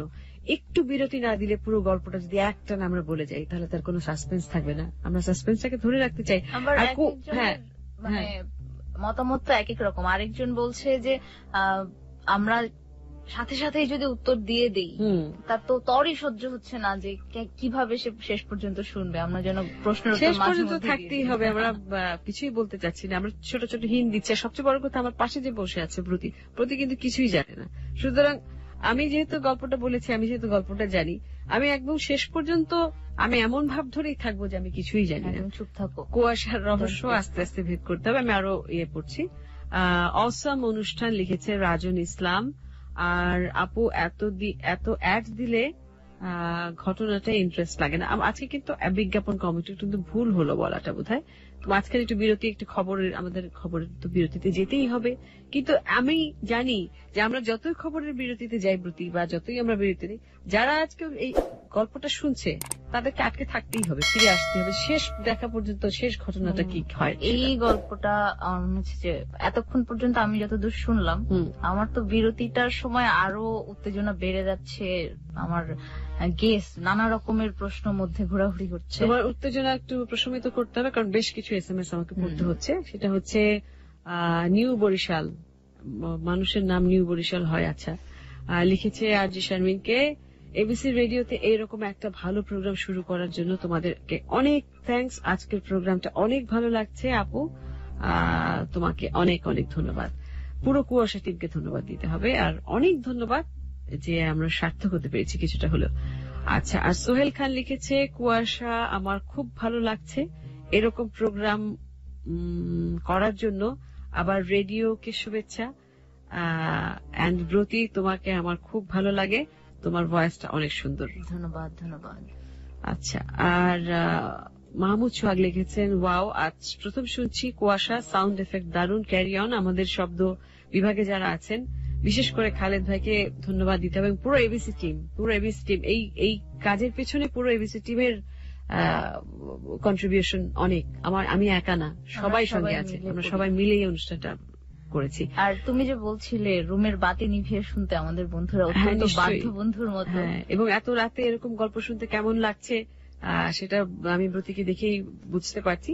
তো যাই হোক, আরো SMS পড়ছি, SMS মানে মেসেজ পাঠিয়েছেন যারা। সোহেল খান লিখেছেন আপু সাউন্ডটা এমন যে মনে হয় ভূতের কাহিনী, এটা কি চেঞ্জ করা যাবে? এখানে তো মজা, এখানে চেঞ্জ করে তো ভয় লাগবে না, আমরা তো চাচ্ছি তোমরা ভয় পাও বা আপনারা ভয় পান। কুয়াশা ঘেরা এই ঘটনাগুলো খুব নাইস। আচ্ছা, হাই শারমিন আপু, আমি তোমার নতুন ফ্রেন্ড, সো আমার নামটা আমি তোমার মুখ থেকে শুনতে চাই, উত্তম আকাশ বলে দিলাম। আর জানতে চাই যে খুনি আসাদের কি, আচ্ছা সেটা তো বলেই দিয়েছি একটু আগে, এটার এখন প্রশ্ন করে কোনো লাভ নেই। এখন যে গল্পটা চলছে, এখন যে কুয়াশাবৃত ঘটনা সেটা শুনো, সেটার কোনো প্রশ্ন থাকলে করতে পারো আমাকে। আচ্ছা, কুয়াশা পড়া তোমাকে জানাই শুভেচ্ছা। আচ্ছা, আমি আপনাদের শুনছি মধ্যপ্রাচ্য কুয়েত থেকে, আপনাদের দীর্ঘায়ু কামনা করছি, কুয়েত থেকে জানাচ্ছি। তার নাম হচ্ছে বাসেদ রহমান, অনেক ধন্যবাদ, এত দূর থেকে আপনি শুনছেন। আরেকজন কুয়াশা টিমকে ধন্যবাদ জানিয়েছে। হাই শারমিন আপু, আমি তোমাদের নতুন বন্ধু, আর উনি আসাদের কথা জানতে চেয়েছেন। Many thanks for your nice programme and thanks your nice team. অবশ্যই আমাকে শুধু একলা ধন্যবাদ দিলে চলবে না, আমার পুরো টিমকে ধন্যবাদ দিতে হবে। পুরো টিম মানে পুরো এবিসি। আচ্ছা, তাড়াতাড়ি শুরু করো লিখে পাঠিয়েছে নিউ বরিশাল। শুরু করবো, আরেকটু অপেক্ষা থাকতে হবে, সাসপেন্স একেবারে চূড়ান্তে নিয়ে তারপরে শুরু করবো। হাই শারমিন আপু, এটা লিখেছেন উত্তম আকাশ। আচ্ছা, এটা পড়েছি। অ্যাড শুনতে চাও না, কোনো অ্যাড তেমন নেই, কোনো অসুবিধা নেই, শুনতে কোনো সমস্যা হবে না, শুধু আমার আর ব্রতির কিছু কথা শুনতে হবে, কারণ তোমরা লিখে পাঠিয়েছো, আমাদের তো সেটা পড়তে হবে, উপায় নেই। আচ্ছা, হ্যাঁ, আমি একটু শেষ করে ব্রতি, তারপরে আপু ভূতের গল্প যেহেতু আনার পরিকল্পনা আছে, তাহলে যদি জলদি ভূতের এপিসোড, সেটা কোনটা আগে আনবো কোনটা পরে আনবো সেটা পরে, এখন আমরা কিছুই বলবো না, প্রতিটা পর্বই শুনতে অপেক্ষা থাকতে হবে, আমরা কখনোই কিছু জানাবো না কি আসছে, এবং আমি নিজেও জানি না। আর আমাদের সাউথ আফ্রিকা থেকে নিয়মিত বন্ধু চঞ্চল, সে ভেবেছিল প্রথমে ভূতের গল্প হবে, এখন দেখছি সম্পূর্ণ আলাদা নয়, আমরা সবকিছু মিলিয়েই করব। যেসব জায়গায় রহস্য আছে সেসব জায়গায় কুয়াশা থাকবে। সে বেস্ট অফ লাক জানিয়েছে কুয়াশাকে। অনেক ধন্যবাদ চঞ্চল, তোমাকে এত দূর থেকে লিখে পাঠিয়েছো। আর বড় প্রশ্ন হচ্ছে মানে আমরা কি পর্বগুলো ডাউনলোড করতে পারবো? হ্যাঁ, এটা আমাকে একজন ডাউনলোড লিঙ্কটা জানতে চেয়েছে, কামরুল হাসান তার নাম। অবশ্যই 2-1 দিনের মধ্যে থেকে, আমরা আগামীকালকে থেকে ডাউনলোড করতে পারবে। আমাদের ABC Radio BD.FM এ যে সংগ্রহশালা বা আর্কাইভ আছে সেখানে গিয়ে কুয়াশা দিয়ে সার্চ দিয়ে ডাউনলোড করতে পারবে। আর প্রশ্ন ছিল যে সবাই কেন চমকে উঠলো মেয়েটির লাশ দেখে। তো আমাদের এক বন্ধু জানিয়েছে সে হয়তো এলাকার খুব নাম করা মেয়ে ছিল, এই কারণে তাকে দেখে সবাই চমকে উঠেছে।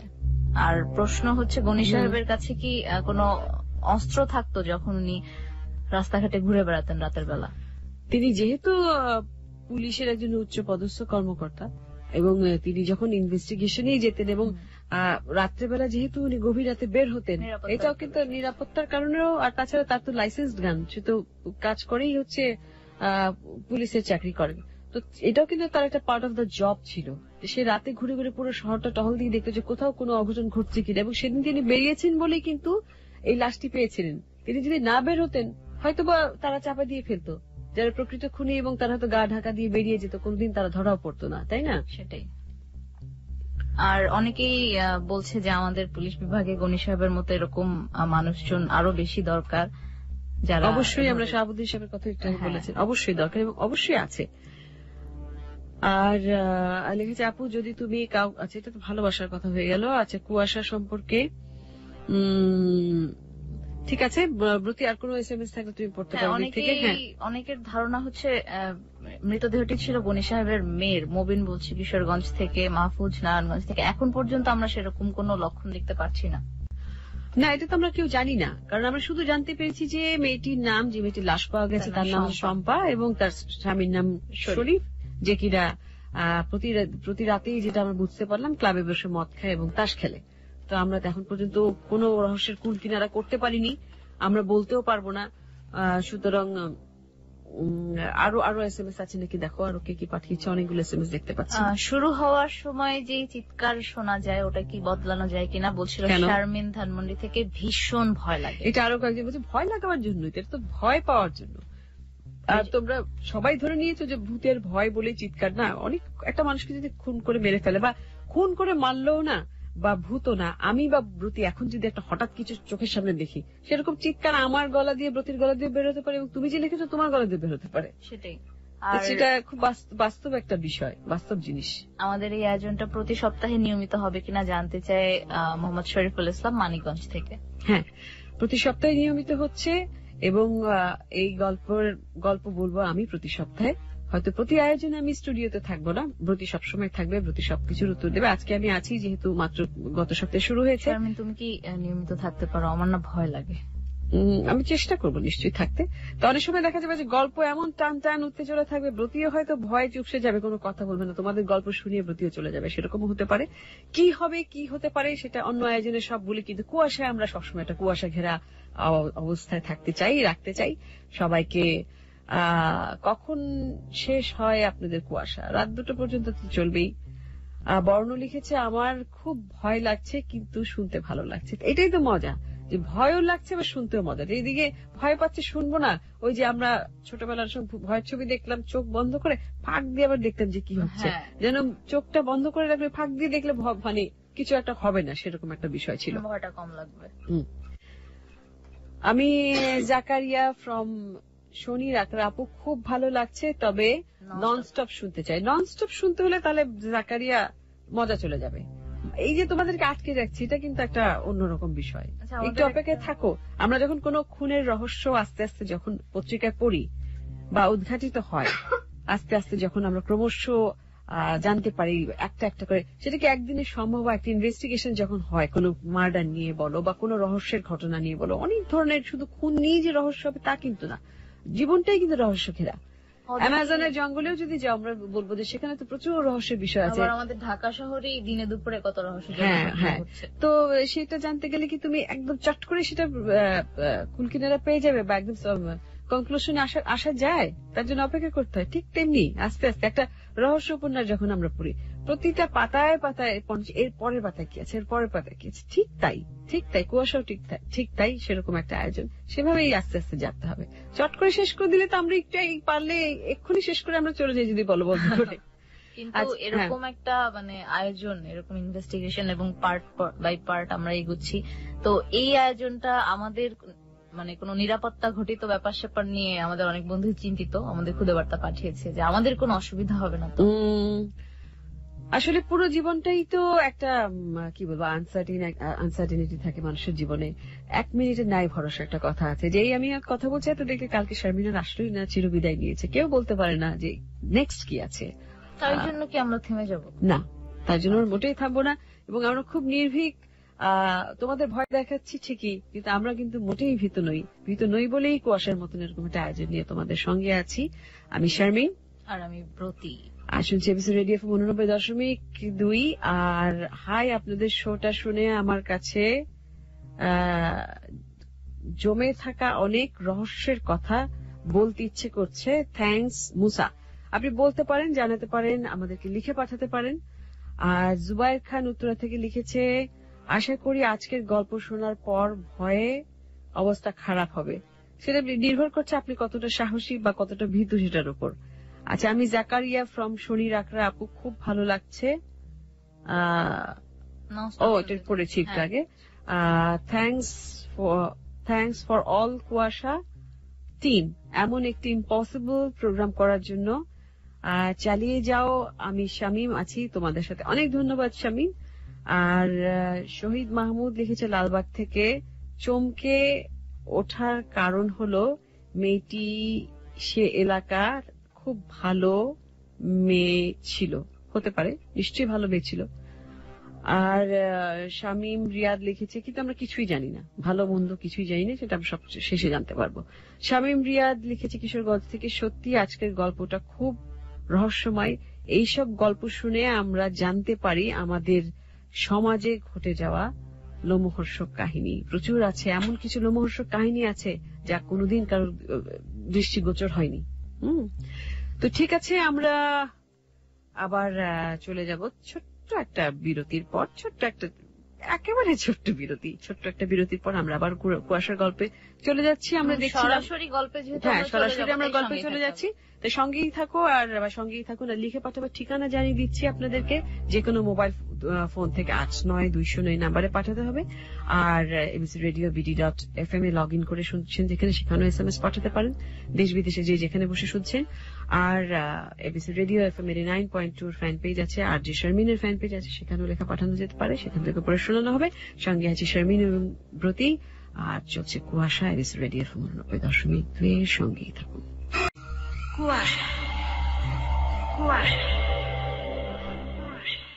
তবে গনি সাহেব এত সহজে হাল ছাড়ার লোক নন। তিনি আবারও এসআই নিয়ে গেলেন শরীফ সাহেবের বাসায় তল্লাশি করার জন্য। গিয়ে দেখলেন যে শরীফ বাসায় আছে। আবার পুলিশ দেখে সে কিছুটা রেগেও গেল, ভীষণ রেগে গেল, কিছুটা না। তবে গনি সাহেব যখন তাকে বললেন যে খুনের তদন্তে বাধা দিলে তাকে আবার কিন্তু গ্রেফতার করা হতে পারে, তখন সে ভয় পেয়ে আর কিছু বলল না। একটা জিনিস খেয়াল করলেন গনি সাহেব, হঠাৎ করে একজন মানুষের বউ মরে গেল, তার যেরকম মন খারাপ থাকার কথা, যেরকম কান্নাকাটি করার কথা, সেরকম তিনি কিছুই দেখলেন না শরীফের মধ্যে। তার মনও খারাপ নেই, কোনো কান্নাকাটিও করছে না। আগের দিন যদিও জেরা করার সময় সে একটু কান্নাকাটি করেছিল, কিন্তু এখন সে একেবারেই স্বাভাবিক। এই জিনিসটা না খুব খটকা লাগলো গনি সাহেবের মধ্যে। এদিকে পুরো বাসা ভালো মতো তল্লাশি করেও সন্দেহজনক কিছুই পাওয়া গেল না। বাধ্য হয়ে গনি সাহেব অর্ডার দিলেন যে ওই টেইলার মাস্টারকে থানায় নিয়ে আসার জন্য, যার সঙ্গে একজন পাড়ার লোক সম্পর্কে তার মৃত্যুর আগের দিন বিকেল বেলা কথা বলতে দেখেছিল। তো সেই টেইলার মাস্টার বিল্লাল থানায় আসলো। তো টেইলার মাস্টারের সঙ্গে কি বলল পুলিশ, শুনবো এখন সেটা। তো বিল্লাল, তোমার সঙ্গে সম্পার শেষ কখন কথা হয়? স্যার কাল বিয়ালে আপায় ফোন করে যাইতে বলছিল। কে যেতে বলেছিল? আপায় উনি কিছু কাপড় সিলাইবো আমার দিয়া মাপ দিতে কইছিল, নতুন জামা বানাইবো। তো তুমি মাপ নিয়ে চলে এসেছো? হ্যাঁ স্যার। আর কোনো কথা হয়নি তোমাদের? চুপ কেন? না মানে আপাই কইছিল যে শরীফ ভাই যদি শিখায় তো নতুন জামা বানাইতে দিতে আইছে, তাইলে যেন আমি স্বীকার না করি। তো এই পুরান জামাগুলাই ফিটিং করে দিতে কইছিল। কেন? এটা তো জানি না স্যার, তবে আপা এত জামা কাপড় বানানো শরীফ ভাই পছন্দ করতো না। ঠিক আছে, তুমি যাও। জি স্যার। আর শোনো, এর মধ্যে যদি এ সম্পর্কে নতুন কিছু জানতে পারো তাহলে অবশ্যই আমাকে বলবা, ঠিক আছে? জি স্যার, বোঝা গেছে। ঠিক আছে, যাও। সবার সঙ্গে কথা বলে গনি সাহেব বেশ চিন্তায় পড়ে গেলেন। এই পর্যন্ত যা বুঝলেন তাতে সব রকম সন্দেহ যাচ্ছে শম্পার স্বামী শরীফের উপরেই। কিন্তু সেই যে খুনটা করেছে তো সরাসরি কোনো প্রমাণও পাওয়া যাচ্ছে না। ওদিকে আবার ঘটনার সময় সে ক্লাবেও ছিল, তাস খেলছিল সে বিষয়ে, এবং তার সাক্ষীও আছে। তার বাকি 3 জন বন্ধু বলছে যে তারা একসঙ্গে তাস খেলছিল, সুতরাং সাক্ষীও আছে।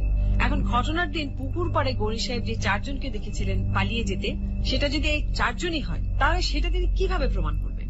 ঠিক এই সময় তার এক সেপাই এসে বললেন যে শম্পার পোস্টমর্টমের রিপোর্ট পাওয়া গেছে। রিপোর্টটা দেখে গনি সাহেবের কি যেন একটা সন্দেহ হল। তিনি সঙ্গে সঙ্গে ফোন দিলেন যিনি পোস্টমর্টম করেছিলেন সেই ডাক্তারকে।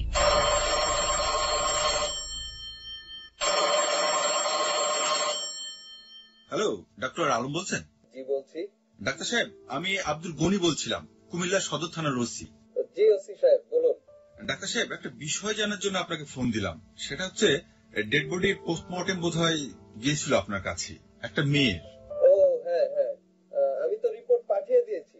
হ্যাঁ, সেটা পেয়েছি। অবশ্য সবকিছু ছিল ওখানে ডাক্তারি ভাষায় লেখা, তাই আপনাকে ফোন দিলাম। একটু যদি সহজ ভাষায় আমাকে একটু বুঝিয়ে বলতেন মেয়েটা কিভাবে মারা গেছে। আসলে মেয়েটাকে মারা হয়েছে, ওর থাইরয়েড কার্টিলেজ ভেঙে দেওয়া হয়েছে। থাইরয়েড কার্টিলেজ জিনিসটা কি ডাক্তার সাহেব? এটা হচ্ছে আমাদের গলায় কন্ট্রোনালি বলে যে জায়গাটা আছে, সেখানে একটা অস্থি থাকে ভেতরের দিকে। এখন কোনোভাবে যদি জোরে আঘাত করে ওই অস্থিটা ভেঙে দেওয়া যায়, তাহলেই ওই ব্যক্তি মারা যাবে। জি জি জি। এমনকি কেউ যদি আপনাকে কনুই দিয়ে খুব জোরে আঘাত করে আপনার থাইরয়েড কার্টিলেজ ভেঙে দিতে পারে, তাহলে আপনিও মারা যাবেন। ও মাই গড। হ্যাঁ, এর ইন্টারেস্টিং দিকটি হচ্ছে বাইরে থেকে দেখে আপনি বুঝবেনই না যে কত জোরে আঘাত করা হয়েছে। বলতে গেলে কোনো দাগই থাকে না, কিন্তু ভেতরে সবকিছু ভেঙে দেয় এবং মৃত্যু নিশ্চিত। তার মানে আপনি বলতে যাচ্ছেন শম্পাকেও ওইভাবে মারা হয়েছে? হ্যাঁ অবশ্যই, আমার পরীক্ষা অন্তত সেটাই বলে। কিন্তু এইভাবে যে মানুষ মানুষকে মারতে পারে, এটা তো কোনো সাধারণ লোকের জানার কথা না ডাক্তার সাহেব। হ্যাঁ, কথা না। সেজন্যই আমার মনে হচ্ছে খুনি একজন মিলিটারি ট্রেনিং পাওয়া। সাধারণত আর্ম ফোর্স গুলো থেকে এই ধরনের ট্রেনিং দেওয়া হয় যুদ্ধের সময়, যাতে শত্রুদের সাথে খালি হাতে যুদ্ধ করা যায়, শত্রুকে ঘায়েল করা যায়। তার মানে বলতে যাচ্ছেন খুনির আর্মি ট্রেনিং আছে? হ্যাঁ, আমার সেরকমই মনে হচ্ছে, সেটাই স্বাভাবিক। ঠিক আছে, থ্যাংক ইউ ডাক্তার সাহেব, ধন্যবাদ আপনাকে। ডাক্তারের কাছ থেকে সেই কথা শোনার পর গনি সাহেবের আর কোনো সন্দেহই রইল না যে শম্পাকে তার স্বামী শরীফই খুন করেছে। কারণ একমাত্র যে শরীফের এই টেকনিক জানার কথা, কারণ সে কিছুদিন আর্মিতে চাকরি করেছিল এবং তার সেই ট্রেনিং আছে। সঙ্গে সঙ্গে তিনি ফোর্স রেডি করতে বললেন এবং কিছুক্ষণের মধ্যেই তিনি কয়েকজন পুলিশকে নিয়ে বের হয়ে গেলেন শরীফকে অ্যারেস্ট করার জন্য। কিন্তু বাসায় গিয়ে দেখা গেল শরীফ নেই, ঘরে তালা মারা। তো তিনি বুঝলেন যে হয়তো ক্লাবে গেছে, তো 2 জনকে পাঠালেন সেখানে ক্লাবে। কিন্তু তারা ক্লাব থেকে ফিরে এসে বলল যে শরীফ ক্লাবেও নেই। এমনকি যাদের সঙ্গে বসে সে গভীর রাত পর্যন্ত তাস খেলে তারাও কেউ নেই। তো কি আর করা, গনি সাহেব সবাইকে অর্ডার দিয়ে দিলেন রেডি থাকার জন্য, যে কোনো সময় তাদেরকে আবারও অপারেশনে যেতে হতে পারে, খুনিকে ধরার জন্য যে কোনো জায়গায় যেতে হতে পারে।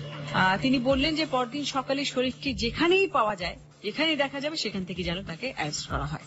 এভাবে সবাইকে দায়িত্ব বুঝিয়ে দিয়ে তিনি নিজের বাসায় গেলেন একটু রেস্ট নেওয়ার জন্য। পরদিন সকালে তার ঘুম ভাঙলো থানা থেকে এক জুনিয়র অফিসারের ফোন পেয়ে। ফোনটা ধরার পর ওই পাশ থেকে যে কথাটা তিনি শুনলেন তাতে চমকে গেলেন আব্দুল গনি। তার হাত থেকে ফোন পড়ে গেল। কি শুনেছিলেন তিনি? তিনি যে খবরটা শুনেছিলেন আমিও চমকে গিয়েছিলাম সেই কথাটা শুনে। রহস্যটা এখানে, এবং এই কারণেই বোধহয় তিনি বলেছিলেন যে এটার সমাধান আমি দিতে পারবো কিনা। তো বলছি আমি যে তিনি এই কথাটা শুনেছিলেন সেটা হচ্ছিল তিনি ওই পাশ থেকে যার কথা শুনছিলেন সেটা হচ্ছে তারই এক ডিউটি অফিসার, যেটা বলেছে জুনিয়র এক অফিসার ফোন করে তাকে জানিয়েছিল যে শরীফের লাশ পাওয়া গেছে পুকুর পাড়ে ঠিক ওই জায়গাটায় যেখানে তার স্ত্রী শম্পারও লাশ পাওয়া গিয়েছিল।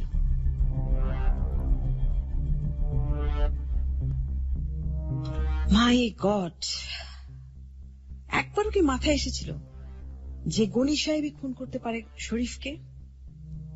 মনে হয়েছিল যে গল্প এখানেই তো শেষ, তাই না? কিন্তু শেষ মানে কি? শেষ বললে কিন্তু শেষ হচ্ছে না। আমরা তো জানি শরীফই শম্পাকে খুন করেছিল, তাই না? আর পোস্টমর্টমের রিপোর্টের পরও এটা নিয়ে কোনো সন্দেহ ছিল না। পোস্টমর্টমের রিপোর্টও এসেছে যে শরীফ কিভাবে খুন করেছিল, কেন খুন করেছিল। আর এখন যে প্রশ্নটা আসছে সেটা হচ্ছে তাহলে শরীফকে কে খুন করলো? হঠাৎ করে প্রমাণ হয়ে গেল যে শরীফ শম্পাকে খুন করেছে, আবার তারপরে ঠিক একই জায়গায় একইভাবে শম্পার লাশ যেখানে ছিল সেখানে শরীফের লাশ। তাহলে শরীফকে কে খুন করলো? এই প্রশ্ন সবার মাথায় এই মুহূর্তে ঘুরছে, সবার মাথায় ঘুরছে। এই রহস্যটা কে ভেদ করবে? কি ধারণা, কি হতে পারে? শরীফকে কে খুন করলো বা এই তৃতীয় ব্যক্তিটিকে? আমার মনে হয় এই মুহূর্তে আমি বলবো না, যারা শুনছেন আপনারা বলতে পারেন আপনাদের কি মনে হচ্ছে। শরীফকে যে খুন করেছিল সেই তৃতীয় ব্যক্তিটিকে, শরীফকে খুন হয়েছিল নাকি শরীফ আত্মহত্যা করেছিল? কি মনে হয়? অদ্ভুত সব ঘটনা একটার পর একটা। প্রথম হচ্ছে শম্পাকে কিভাবে মারা হয়েছিল আমরা জানি না। ব্রতী বলছিল যে শম্পাকে আত্মহত্যা করেছে তার মা মতো।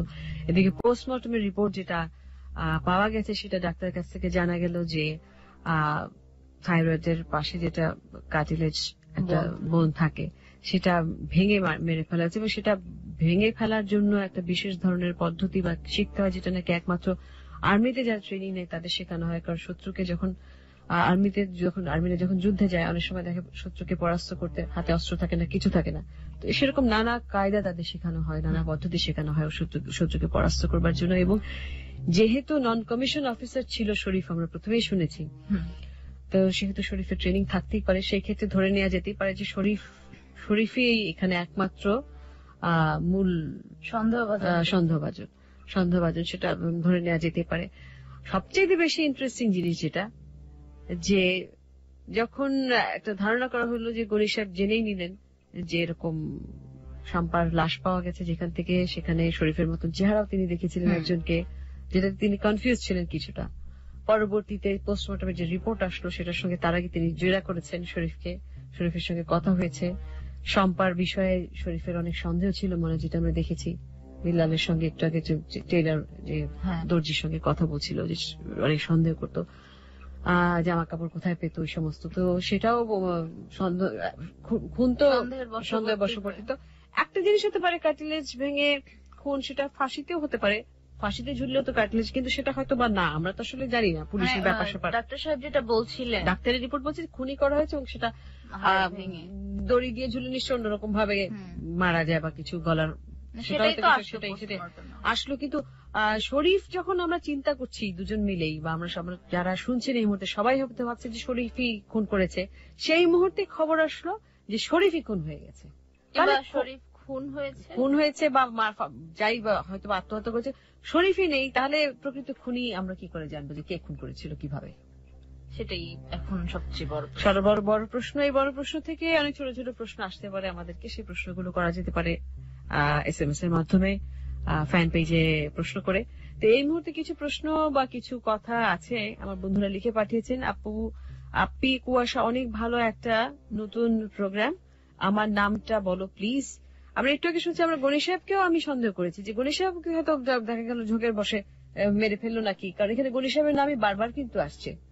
হ্যাঁ, সুতরাং কে যে প্রকৃত খুনি আমরা কিন্তু দিশেহারা অবস্থায়। এবং প্রকৃত খুনি বের হলেও আরো একটা জিনিস তখন দিশেহারা হয়ে যাব যে খুনের মোটিভটা কি, কেন খুন হলো। আপু এই স্টোরিটাও হরর স্টোরি থেকে কম না। অনেক ধন্যবাদ, একজনকে অন্তত কিছু মানুষকে মানে কনফিউশন থেকে দূর করতে পেরেছি, যে কনফিউশন না, ভূত ছাড়াও যে ভয় হয়। আচ্ছা, অনেক এক্সাইটিং লাগছে, আমার তো ভয়ে হাত পা কাঁপছে। হৃদি লিখেছে, আপু তুমি এটা পড়ো, আমি ফেসবুকে এটা পড়ছি। হৃদি বলছে চরম মজা পাচ্ছে। আর গনি সাহেব যে একা একা পুকুর পাড়ে গিয়েছিলেন, সেখানে তিনিও তো সেই 4 জন দ্বারা অ্যাটাক হতে পারতেন, এরকম আশঙ্কা ছিল সিফাতের। পারতেন, কিন্তু পারেনি, কারণ যেহেতু এটা পুলিশের জিপ ছিল, যে 4 জন ছিল তারা দেখে বুঝেছে এটা পুলিশের জিপ, সেটা দেখে তারা ভয় পালিয়ে গেছে। সে কারণে এখানে আরেকটা জিনিস আমার মনে হয় যে তারা পেশাদার খুনি কেউ না, কিংবা এই কাজে সে কারণে মনে হচ্ছে পেশাদার খুনি না। আবার কিন্তু দেখো মারার যে পদ্ধতি, সেটা কিন্তু এমন পেশাদারই দেখিয়েছে, এমন পদ্ধতি ব্যবহার করেছে যে বড় বড় খুনিকেও হার মানায়, যে বাইরে থেকে দেখে বুঝবার কিছুই উপায় নেই। আচ্ছা, ফারহান গাজী কি লিখেছে পড়ো। এত রাত্রে পুলিশ আসলো, আশেপাশের লোকরা, পুলিশ আসার পরে আশেপাশের লোক আসলো কিভাবে? পুলিশ আসলো পরে হইচই হলো, পুলিশ হয়তো ডেকে নিয়ে এসছে, আরো একটা গাড়ি আসলো, হ্যাঁ সাইরেন সবকিছু শুনে অ্যাম্বুলেন্স এসছে, অনেক কিছু এসছে, সব শুনে লোকজন বের হয়ে এসছে। তখন যে কি হচ্ছে ওখানে দেখি, একটা জিনিস মনে করে দেওয়া দরকার, গনি সাহেব কিন্তু সাইরেন বাজিয়ে ঘুরতেন না, তিনি ঘুরতেন নিঃশব্দে। তাসকিন কি লিখেছে? এবিসি কে অনেক ধন্যবাদ জানিয়েছে এরকম একটা আয়োজনের জন্য। এইসব ঘটনা এবং মানে পিছনে যে আবহাওয়া সঙ্গীতটা বাজছে সেটা তার ভীষণ ভালো লাগছে, আমাদের বেস্ট অফ লাক জানিয়েছে। সাকিব পুরানা পল্টন থেকে, খুব মজা লাগছে শুনতে। এবং রাশনা বলছে যে চিৎকারটা জটিল। অনেক ধন্যবাদ রাশনা, তুই ট্রাই করে দেখো, হয়তো তুমিও দিতে পারো। ভয় পেলে সবাই এরকম চিৎকার দেয়। আর লিখেছে আপু চিৎকার শুনে চিৎকারটা কানে লাগে, শরীফ কি সবসময় ড্রাগ ইউজ করতো, তাই সে তখন তার ওয়াইফকে মার্ডার করেছিল আই থিঙ্ক। ড্রাগস ড্রাগস দিত কিনা তা তো জানি না, সে ড্রিঙ্ক করতো, মদ খেত, তাস খেলতো এবং বউর পুরোটা খ্যাপা ছিল, সে হয়তো সে কারণে বউকে খুন করতে পারে। এখনো তো আমরা জানি না খুন করেছে কি, আমরা তো প্রকৃত রহস্য এখনো ভেদ করতে পারিনি, আমরা এখনো নানা রকম জল্পনা কল্পনা করছি। চিটাগং এ এবিসি শোনা যাচ্ছে না, আমাদের টেস্ট ট্রান্সমিশন চলছিল, হয়তো সে কারণেই এখন শোনা যাচ্ছে না। টেস্ট ট্রান্সমিশনের পরে আবার পারমিশন নিতে হয়, তারপরে আবার শোনা যাবে। পরীক্ষামূলক সম্প্রচার ছিল, আমরা বারবার বলছি। হাই শারমিন আপু, কেমন আছো? তোমাদের শোটা একটু ডিফারেন্ট কিন্তু খুব ভালো লাগছে, অনেক ধন্যবাদ। এটা লিখেছে গৌতম দেবনাথ। আচ্ছা, প্রিন্স জাহাঙ্গীর খান আরো একবার লিখেছেন আপু এখন আর গনির মতো পুলিশ নেই, হয়তো বা নিশ্চয়ই আছে, অবশ্যই আছে, অনেক সৎ পুলিশ অফিসার আছেন। আচ্ছা আপু, তোমার সবগুলো প্রোগ্রাম খুবই ভালো লাগে, কুয়াশা একটু ডিফারেন্ট, খুব ভালো লাগছে। এটা কে লিখেছে, কোথায় চলে গেল? আচ্ছা, এটা লিখেছে তারিকুল ইসলাম। আচ্ছা, HMH আলম চৌধুরী লিখেছে বাংলাদেশ পুলিশের শাহাবুদ্দিন গনি সাহেবের মতো অফিসার খুব কম আছে। কম কোথায়, আমরা তো যে কজন পেলাম ভালোই পেলাম। আজ রাতে মনে হয় আর ঘুম আসবে না, এটা লিখেছে তাজিনুর রহমান মল্লিক। আসবে, ঘুম আসবে, একটু ভয় হয়তো আসতে পারে, আজ রাতে মনে হয় আর ঘুম আসবে না। আরো একবার লিখেছে একই কথা, বেশি ভয় পেয়েছে বোধহয়। আতিকুর রহমান লিখেছে কুমিল্লা থেকে, ঘটনাটা কোন এলাকার প্লিজ বলো না। সবকিছু সত্য উদ্ঘাটন কিন্তু আমরা করতে পারবো না, কিছু কিছু সময় আমরা পরিচয় গোপন রাখি, নামগুলো পাল্টে দিতে হয়। আবার কেউ কোনো ঘটনা হয়তো সরাসরি সম্পূর্ণটাই জানতে পারবে কোন জায়গাটাকে, তবে সবটা বলা যাবে না। আসল কাহিনীটা শোনো। আপু আজকের প্রোগ্রামটা অনেক ভালো লাগছে, অনেক ধন্যবাদ। এটা লিখেছে রিফাত হোসেন। আর লিখেছে জয়ন্ত ধর, লিখেছে আপু আমরা কুয়াশা শুনতে পাচ্ছি না, কিছু একটা করেন। এটা কোত্থেকে লিখেছো? চিটাগাং থেকে হলে কিচ্ছু করেন, অনলাইনে শোনো, এবিসি রেডিও BD.FM এ লগ ইন করলে শুনতে পারবে। ইমদাদুল হক লিখেছে কুয়াশা আমার কাছে অনেক রহস্যময় অনুষ্ঠান, অনেক ধন্যবাদ ইমদাদুল হক। আর লিখেছে কুয়াশা, আচ্ছা এটা লিখেছে হচ্ছে আরফিন আল মাহমুদ, লিখেছে সুইট আপি আমি ও আমার 5টা ফ্রেন্ড তোমার কুয়াশা শুনছি, ওয়েলকাম করো। ওয়েলকাম এবিসি রেডিও FM 89.2 এর কুয়াশায়। আচ্ছা, many thanks for running this programme, এটা লিখেছে আশিকুল ইসলাম জয়। আর যে শিহাব লিখেছে আপু তোমার কণ্ঠ চরম, আর আমি তোমার রিয়েল ফ্যান। না, এটা আরেকজন চলে এসছে, আমি কি করছি এটা প্রতি। আচ্ছা যাই হোক, আমিও ভয়ে বোধহয় দিশেহারা হয়ে গেছি। একটু একটা ভালো কথা বলেছেন লায়ন বাবু কুড়িল থেকে, পুরনো কিছু কাহিনী শুনতে চায়, নিহার বানু হত্যা 1977-এর, তারপরে ডালিয়া হত্যা 1978-এর, এই ধরনের কাহিনীগুলো যদি আমরা নিয়ে আসি। আমরা নিশ্চয়ই নিয়ে আসবো। আপনি কি করে ভাবলেন যে আমাদের প্ল্যানিং এর মধ্যে নেই? আমাদের অনেক কাহিনী আছে সামনে, অনেক আপনাকে অপেক্ষা থাকতে এবং প্রত্যেকটা কুয়াশায় প্রতি সোমবার রাতে থাকতে হবে, তাহলে জানতে পারবেন। এবং অনেক ধন্যবাদ, আপনারাও যেগুলো জানেন মনে রেখেছেন, এগুলো আমরা অবশ্যই নতুন করে নিয়ে আসবো আমাদের প্ল্যানের মধ্যে। ইমারুল বলছিল যে সে আমাদেরকে এরকম গল্প দিয়ে অনেক, অবশ্যই আপনি এবিসি রেডিওর আমাদের যে ঠিকানা আছে 99 কাজী নজরুল ইসলাম এভিনিউ, কারওয়ান বাজার, Dhaka trade centre, Dhaka trade সেন্টারের 3য় তলায়। হ্যাঁ, 3য় তলায়। আপনি এই ঠিকানায় পাঠিয়ে দিতে পারেন বা পৌঁছে দিয়ে যেতে পারেন। উপরে প্রযোজক শারমিন বা আরজি শারমিন লিখে কুয়াশা লিখতে হবে, অবশ্যই কুয়াশা লিখতে হবে, পাঠিয়ে দিলে ভালো হয়। আর আসিফের প্রশ্ন হচ্ছে, পুলিশ কি 4 জনের জুতা অথবা স্যান্ডেল চেক করেছিল? আর ওসি গণি সাহেব অথবা অন্য কেউ কি দিনে সেই স্পটটাতে গিয়ে চেক করেছিল? নিশ্চয়ই করেছিলেন, সেটা আমরা ঘটনাক্রমে আস্তে আস্তে জানতে পারবো। এত ডিটেল করতে গেলে তো পুরো 1 সপ্তাহ পার হয়ে যাবে একদম ইনভেস্টিগেশন। আমরা ছোট করে কম্প্যাক্ট শোনাতে চাই যাতে জিনিসটা ভালো লাগে। খুব বেশি এলাবোরেট করতে গেলে কিন্তু কন্টিনিউটিটাও নষ্ট হয়ে যাবে, ভালো লাগবে না শুনতে।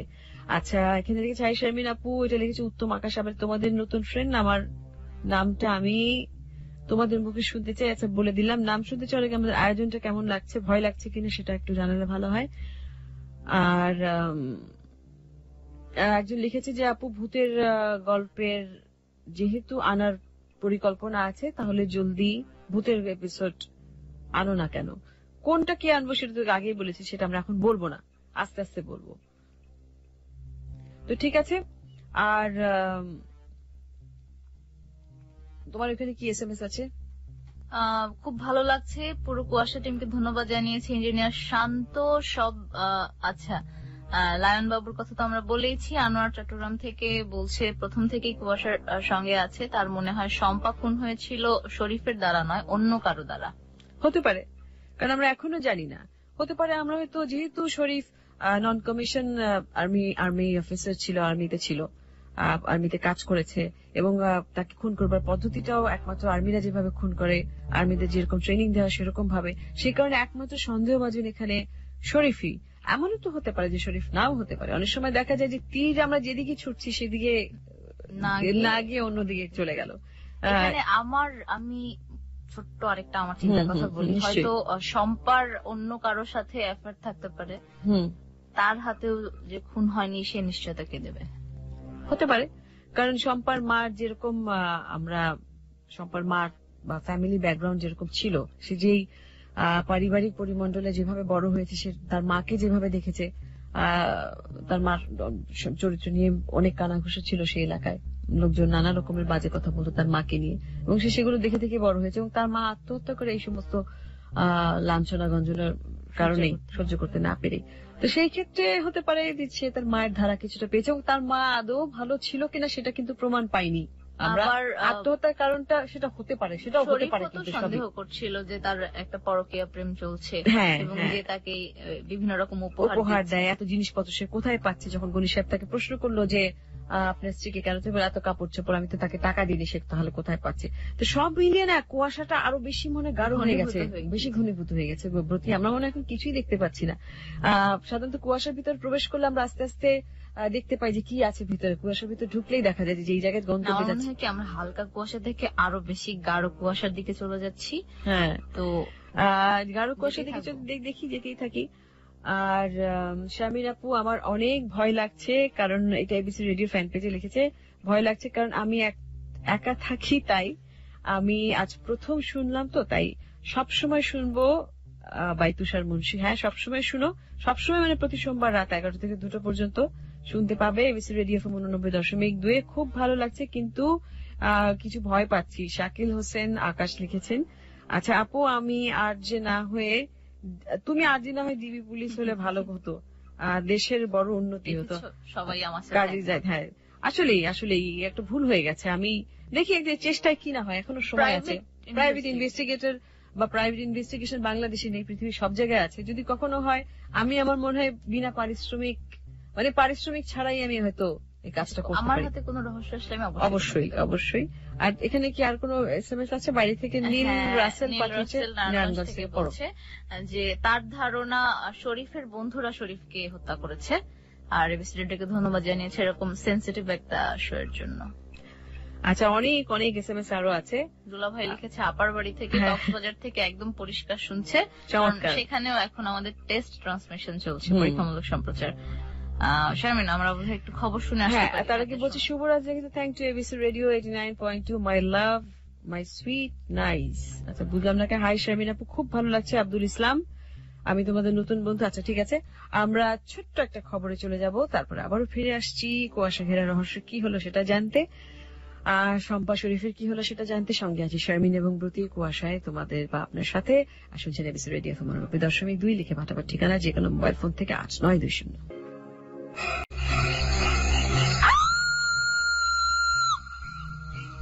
কুয়াশা কুয়াশা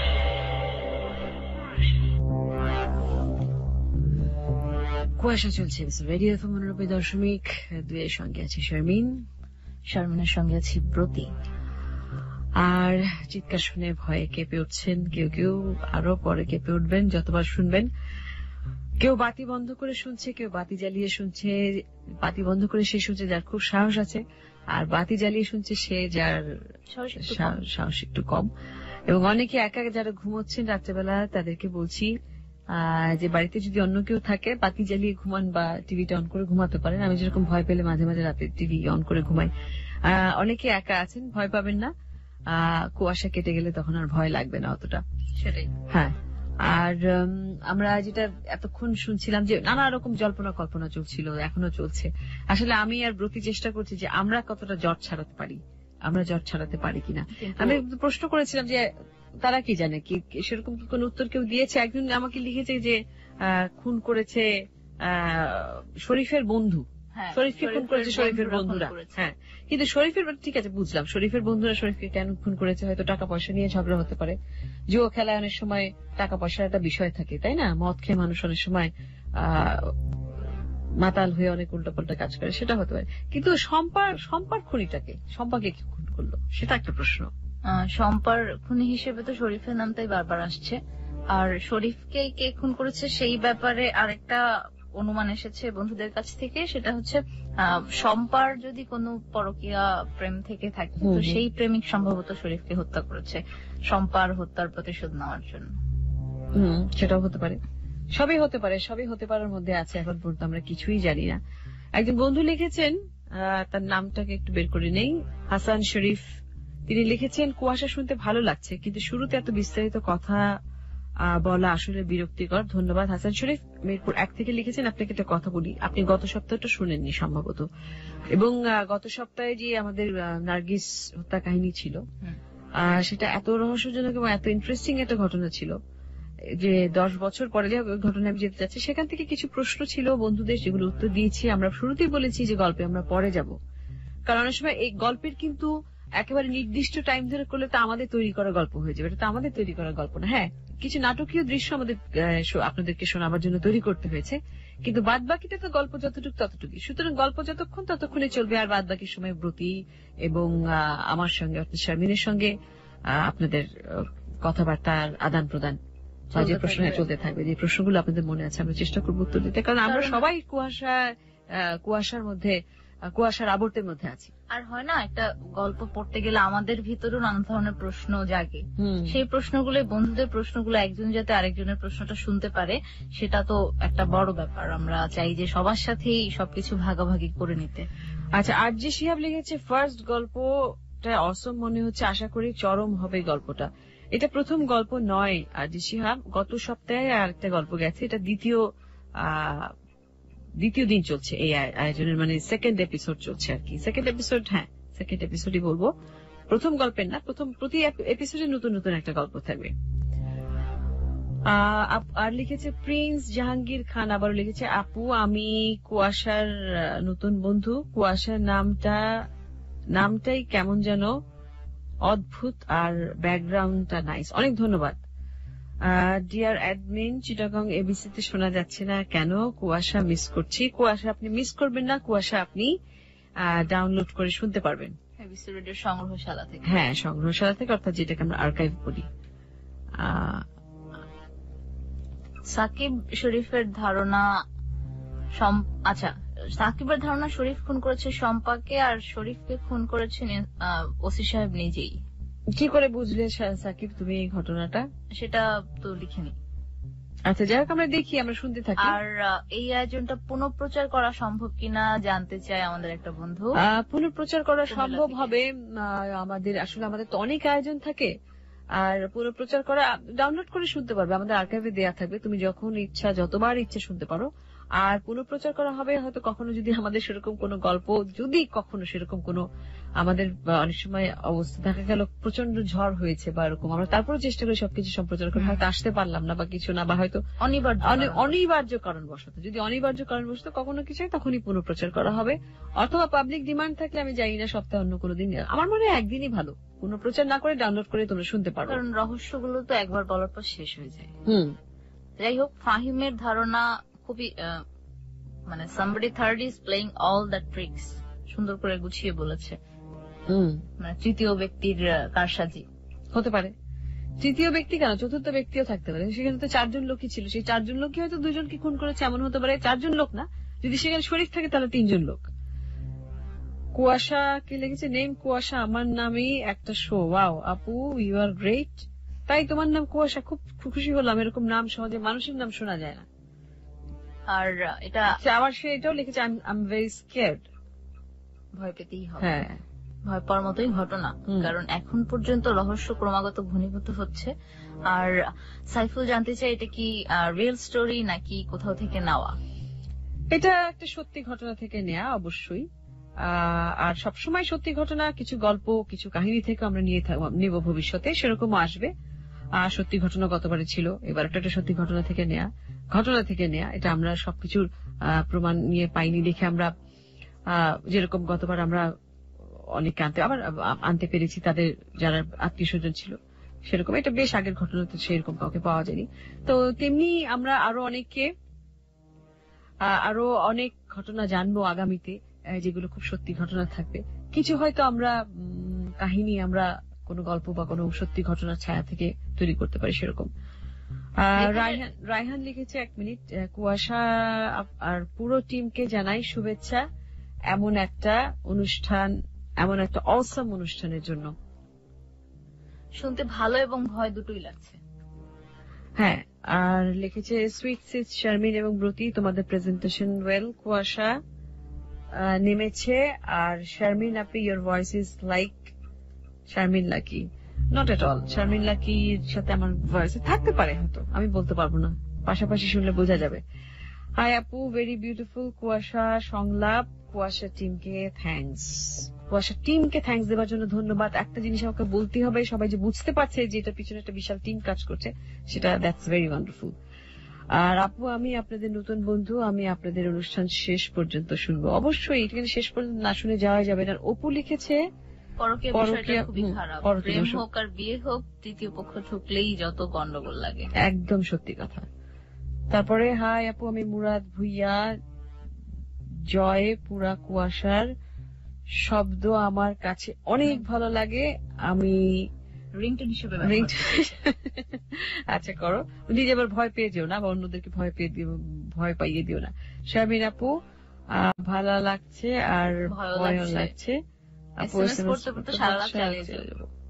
হ্যাঁ হ্যাঁ, ঢাকা থেকে হ্যাপি শারমিন আপু, how are you? ABC radio best. Thank you. একদম সত্যি কথা, এত চমৎকার আয়োজন, এত নানা রকম, এত ভ্যারাইটি অন্য কোনো এফএম রেডিওতে নেই।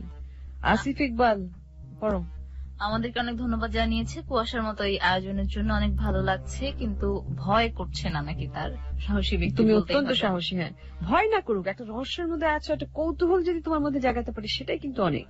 এবং বিভিন্ন আলোচিত হত্যা রহস্য উদ্ঘাটন যেন আমরা করতে পারি, সেই জন্য আমাদেরকে রহস্য উদ্ঘাটন করতে পারি, মানে সেই ঘটনাটা আমরা বলতে পারি। কিন্তু আমরা যদি খুনের হত্যার কিনারা করতে যাই, তাহলে তো আমাদেরকে আমরা খুন হয়ে যেতে পারি না। আমাদেরকে সেই প্রাইভেট ইনভেস্টিগেশনের কোন ব্যবস্থা বাংলাদেশেও নেই, আর আমরা পুলিশেও কাজ করি না, কোন ডিফেন্স অথরিটি আমাদের নেই। এক্স্যাক্টলি। আর খোরশেদ আলম কক্সবাজার থেকে বলছে, তার ধারণা শরীফকে খুন করেছে শম্পার পরকীয়া যে ব্যক্তির সাথে এসে।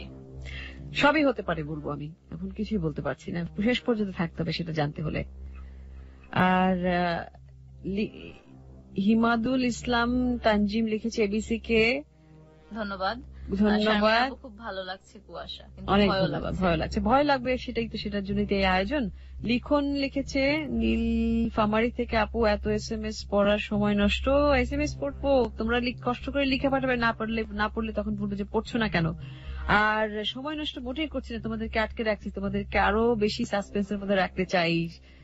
একবার শেষ হয়ে গেলে তো শেষ হয়ে গেল, তার কোনো মজাই থাকলো না। আচ্ছা, এক বন্ধু সে একটা একেবারেই নতুন ধারণা দিয়েছে, কিন্তু শেষ পর্যন্ত নিজের নামটা লিখতে ভুলে গেছে। সেটা হচ্ছে অনেকদিন ধরে এরকম একটা আয়োজনের জন্য সে অপেক্ষা করছিল, ধন্যবাদ জানিয়েছে আয়োজনের জন্য। তার ধারণা হচ্ছে শম্পাকে তার টেইলর খুন করেছে।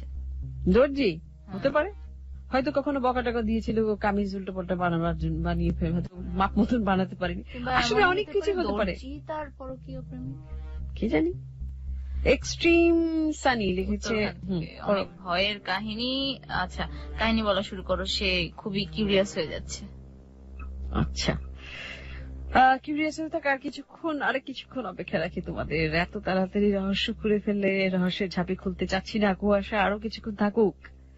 আর বন্ধুদের এত ধারণা এবং বিচিত্র বিচিত্র সব ধারণা, এই সব কিছু তো মানে আমাদের মাথায় ঢুকেও পুরো রহস্য আবার জট পাকিয়ে যাচ্ছে আমার কাছে। তুমি আমরা কোথায় ছিলাম ব্রতি? আমরা ছিলাম গনি সাহেব সকালে উঠে শুনলেন যে শরীফকে খুন করা হয়েছে। শরীফকে খুন করা হয়েছে, কিন্তু তারপরে কি হলো, কেন শরীফ খুন হলো, কোথায় শম্পা খুন হলো, কোথায় কি সব জট পাকিয়ে যাচ্ছে, কিছু বোঝা যাচ্ছে না। প্লিজ আমরা আবার গল্প চলে যাচ্ছি, শুনতে থাকো, খুব মনোযোগ দিয়ে শুনবে এবার। গল্প প্রায় শেষের দিকে। শারমিন আর ব্রতি আছি কুয়াশায় তোমাদের সঙ্গে, আর শুনছে রেডিও 89.2। লিখে পাঠাবার ঠিকানা যে কোনো মোবাইল থেকে 8920 এবং এবিসি রেডিও FM 89.2 ফ্যান পেজে লিখতে পারো, আর যে শারমিনের ফ্যান পেজে লিখতে পারো এবিসি রেডিও BD.FM এ লগ ইন করে, যারা ইন্টারনেটে বসে শুনছো তারা পাঠাতে পারো সেখানেই SMS অপশন আছে, সেখানে সঙ্গে থাকো। আমরা আবার গল্প চলে যাচ্ছি।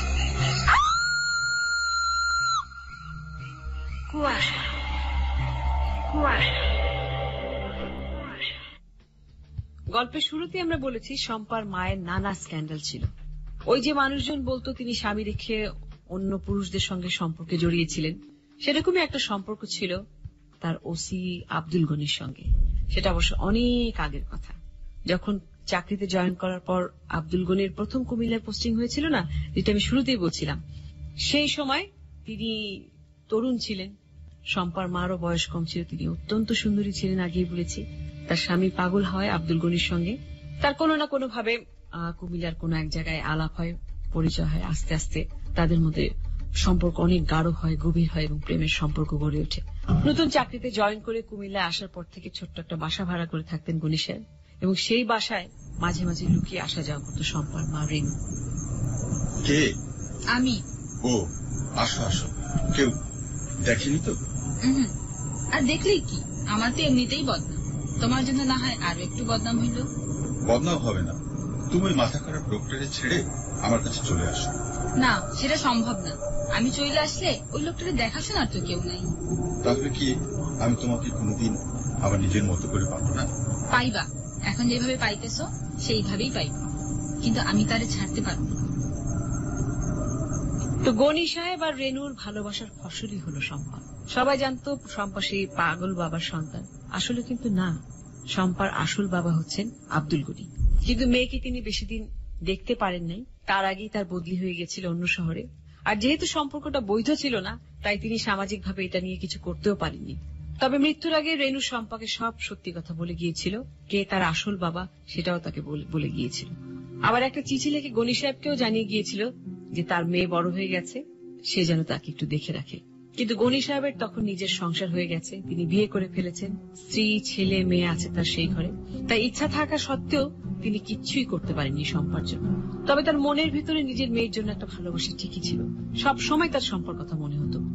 কাউকে না জানিয়ে তিনি ঠিকই খোঁজ খবর রাখতেন মেয়ের, এবং মেয়েকে আরো কাছে থেকে দেখার জন্য, মেয়ের কাছে থাকার জন্যই তিনি রিটায়ারমেন্টের আগে নিজে থেকে রিকোয়েস্ট করে আবার সেই শহরে পোস্টিং নিয়েছিলেন, এবং লুকিয়ে লুকিয়ে গিয়ে একবার শম্পার সঙ্গে দেখা করে সব খুলেও বলেছিলেন।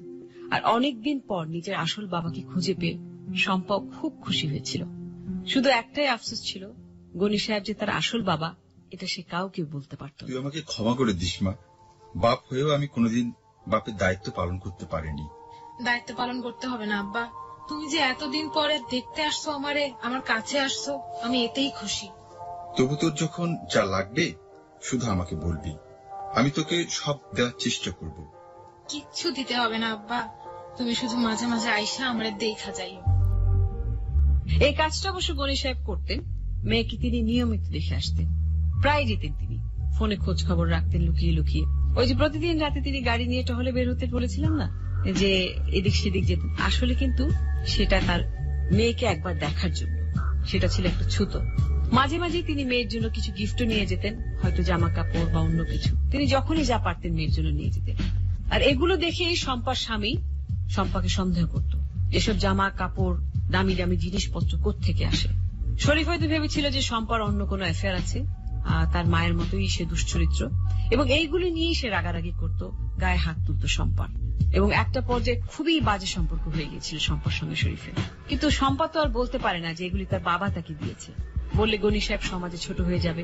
শম্পা কথা দিয়েছে যে তার আসল বাবার কথা সে কাউকেই বলবে না, তাই সে মুখ বুঝে অত্যাচার সহ্য করত। মাঝে মাঝে বাবার সঙ্গে কথা বলার সুযোগ হলে শম্পা তার বাবাকে বলতো যে তার স্বামী শরীফ তাকে পছন্দ করে না। যদিও তার গায়ে হাত তুলতে এসব কথা বলতো না, কারণ যদি বললে গনি সাহেব খুব খেপে যান বা কিছু একটা করে ফেলেন, সেই কারণে বলতো না। কিন্তু তার বাবা কিছু হলে বুঝতেন যে তার মেয়েটি সুখী না। আর তার তো কিছু করারও ছিল না, কারণ তার আরেকটা সংসার হয়ে গেছে, তার স্ত্রী আছে, ছেলে মেয়ে আছে। কি ব্যাপার, এত সাজগোজ কিসের? কোথায় দেখলাম? একটা ভালো কাপড় পরলেও কি দোষ? তোমার কাছে এটা সাজগোজ মনে হইতেছে? চুপ, আমি কিছু বুঝি না মনে করছো? রোজ রোজ এত নতুন কাপড় আসে কোত্থেকে? এই জিনিসই বা পাও কই? এত জিনিস আমি বাড়িতে না থাকলে কে কে আসে এটা চাই শুনি। কি বলো এসব? কি বলো তুমি এসব উল্টা পাল্টা? কথায় কথায় শুধু সন্দেহ আর ঝগড়া। এগুলি আমার পুরান কাপড়, তুমি দেখো নাই? তোমার সামনে আগে কখনো পরি নাই, আজকে দেখছো। খবরদার, মিথ্যা কথা বলবি না। তোর চরিত্র তোর মায়ের মতো খারাপ। কথায় কথায় মার তোলো কেন? খবরদার, খবরদার বলতেছি, আমার মারে নিয়ে একটা কথা বলবা না। চোরের মায়ের আবার বড় গলা, এত বড় সাহস! ও কি করো?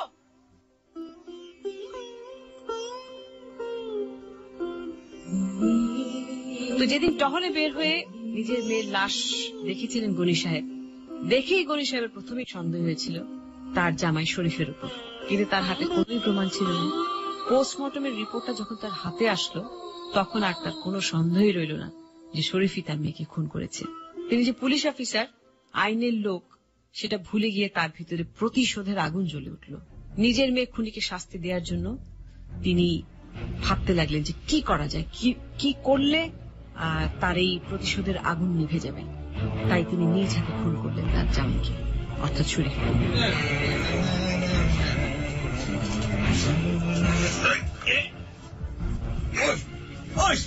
চিনতে পারিসনি?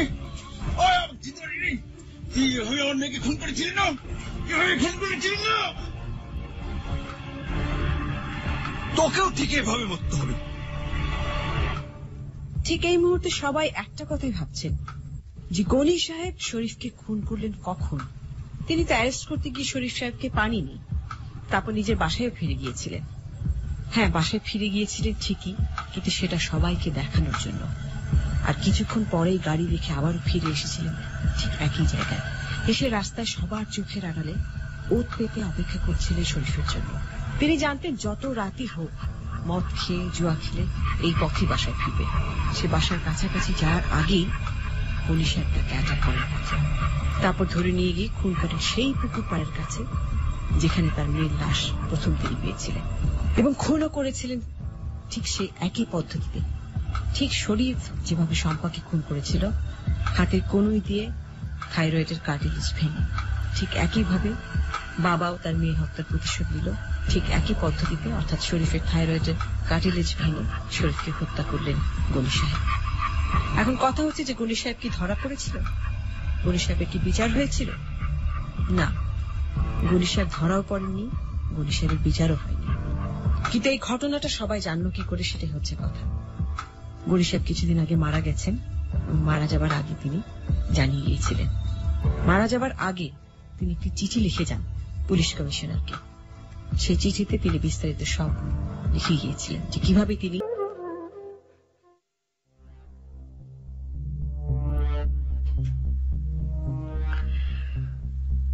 অবশেষে কুয়াশার রহস্য ভেদ হলো। আমরা জানতে পারলাম কুয়াশার ওই পারে কি আছে। প্রতি আমরা তখন শুনলাম গনি সাহেবের মর্মস্পর্শী চিঠি, যেটা তিনি রেখে গিয়েছিলেন মৃত্যুর পর পাঠিয়ে দেওয়ার জন্য পুলিশ কমিশনারের কাছে। যাতে তিনি স্বীকার করে গেছেন যে তিনি খুন করেছেন। তার মধ্যে একদিকে তিনি না পাওয়ার একটা বেদনা, সন্তানকে কাছে তিনি কখনোই পাননি, সামাজিক স্বীকৃতিও দিতে পারেনি সে সম্পাকে, সেটার একটা কষ্ট দুঃখ ছিল, যার কারণে শেষ বয়সে তিনি সেই কুমিল্লাতে পোস্টিং নিয়েছেন সম্পার কাছাকাছি থাকবার জন্য, এবং সে মেয়ের হত্যাকে মেনে নিতে পারেনি। এবং সে যখন দেখেছে শরীফ মেরেছে এবং বিনা কারণে বিনা অপরাধে মেয়ে মারা গেছে, তার মেয়ে কিন্তু কোন অপরাধ করেনি, তার সঙ্গে দেখা করতে গিয়ে তার মেয়েটা খুন হয়েছে। সেটাই যে বিনা কারণে কি একটা ভয়ঙ্কর ধরনের ভুল বোঝাবুঝি থেকে এই হত্যাকাণ্ডটা হয়েছে, আর সেটার কারণও কিন্তু সে নিজেই, যার ফলে দুটো জিনিস কাজ করেছে। একটা হচ্ছে তার মেয়ের হত্যার প্রতিশোধ নিয়েছেন, আর একটা হচ্ছে তার কারণে তার মেয়েটা খুন হয়েছে, সেটা একটা তার অপরাধ তার মধ্যে নিশ্চয়ই কাজ করেছে, আমার যেটা ধারণা। এবং আইনের রক্ষক হয়ে আইন নিজের হাতে তুলে নেওয়ার ব্যাপারেও যে তিনি স্বীকারোক্তিটা দিয়ে গিয়েছেন, সেখানে সেই ব্যাপারেও তার একটা প্রচন্ড অপরাধ বোধ সারা জীবন বাকিটা সময় বয়ে বেড়াতে হয়েছে, সেটাও আমরা চিঠিতে শুনতে পাই। বেশ কিছু SMS আছে, তুমি যদি একটু পড়ো। হাফিজ বলছিল গাজীপুর থেকে, ভূত ভয় পায় না, কিন্তু মানুষ খুন সহ্য করতে পারে না, তার ভয় লাগছে। স্বাভাবিক।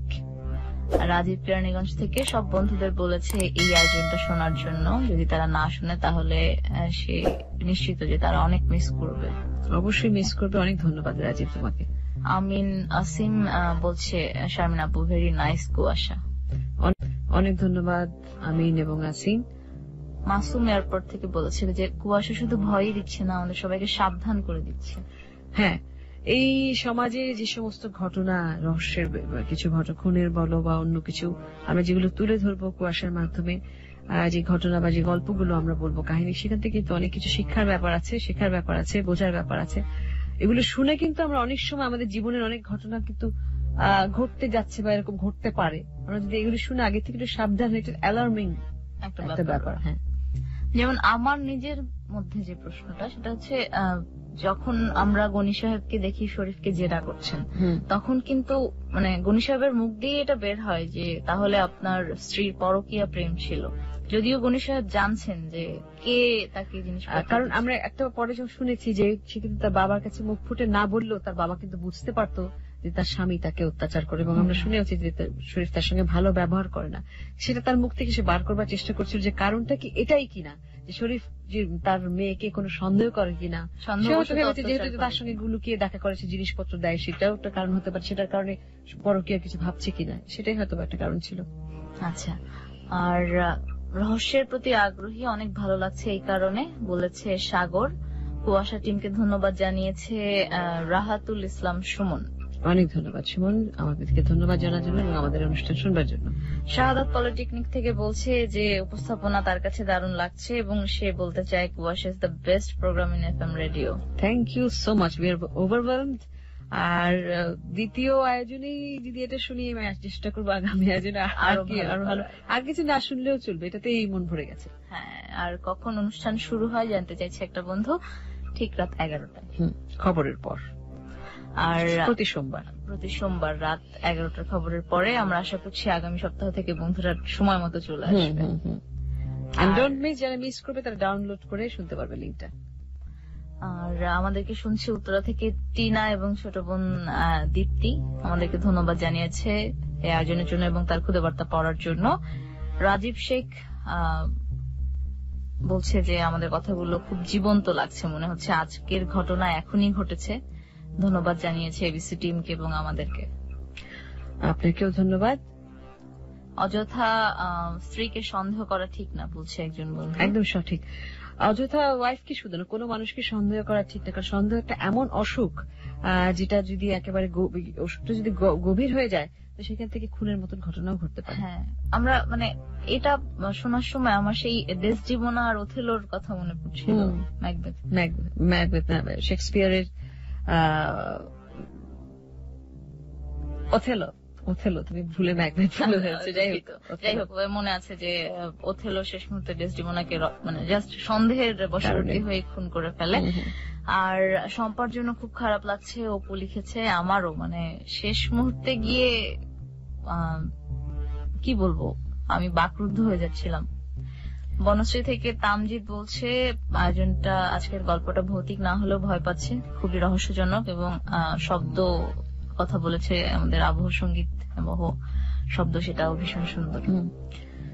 এবিসির সাউন্ডের অনেক সুনাম আছে বাইরে এবং এবিসি সাউন্ডের টিম যেটা আবারও প্রমাণ করেছে যে তারা শব্দ দিয়ে মানুষকে কতটা ভয় দেখাতে পারে এবং কতটা অনুভূতিতে অনুভূতিতে নাড়া দিতে পারে। হ্যাঁ, আমরা খুবই গর্বিত আমাদের শব্দ টিম নিয়ে। আচ্ছা, গালিব লিখেছে ঢাকা ইম্পেরিয়াল কলেজ থেকে, এইটা কি সত্যজিৎ রায়? না, সত্যজিতের কোনো গল্প না, জীবন থেকে নেয় এটা। হ্যাঁ, যে এটা একটা সত্যি ঘটনা অবলম্বনে গল্পটা করা যা শোনানো হয়েছে। তো সবসময় কুয়াশায় রহস্য থাকবে, আর রহস্য ঘেরা কুয়াশায় সবসময় সবাইকে স্বাগত। প্রতি সোমবার রাত 11টা থেকে 2টো পর্যন্ত, 2টোর আগেও অনেক সময় শেষ হয়ে যাবে। আর বন্ধুদের সঙ্গ চাই সেই সময়, যারা ভয় পেতে খুব ভালোবাসে। ভূত ছাড়াও কিন্তু ভয় হয়, রহস্য দিয়েও কিন্তু মানুষকে আটকে রাখা যায়, ভয় দেখানো যায়।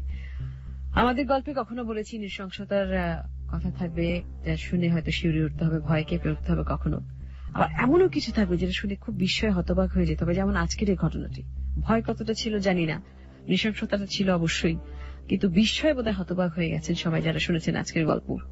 এবং সমাজের একজন মানুষ হিসাবে সত্যিই কিন্তু কি একবারও মনে হয়নি যে ঘৃণায় মুখ লুকাই, লজ্জায়, যে এখানে কিন্তু ব্রতী শুধু অপরাধী শরীফ না, কিছু ওদের কিছুটা অংশে গনি সাহেব তো অপরাধী বটেই, কিন্তু গনি সাহেবকে মানে বেশ সমাজও আছে। সমাজ যদি স্বীকৃতি দিত বা সমাজে যদি এত বিধিনিষেধ না থাকতো তাহলে হয়তো গনি সাহেব খুব সহজে মেনে নিতে পারতেন। আর একটা ব্যাপার যে আমরা মানুষকে যখন বদনাম করি, বদনামটা ছড়াতে সময় লাগে না। একটা মানুষ সম্পর্কে পুরোপুরি না জেনেই আমরা তার নামে নানা ধরনের কথাবার্তা বলে বেড়াতে পারি। আমাদের এই অভ্যাসটা বোধহয় একটু বদলানো দরকার।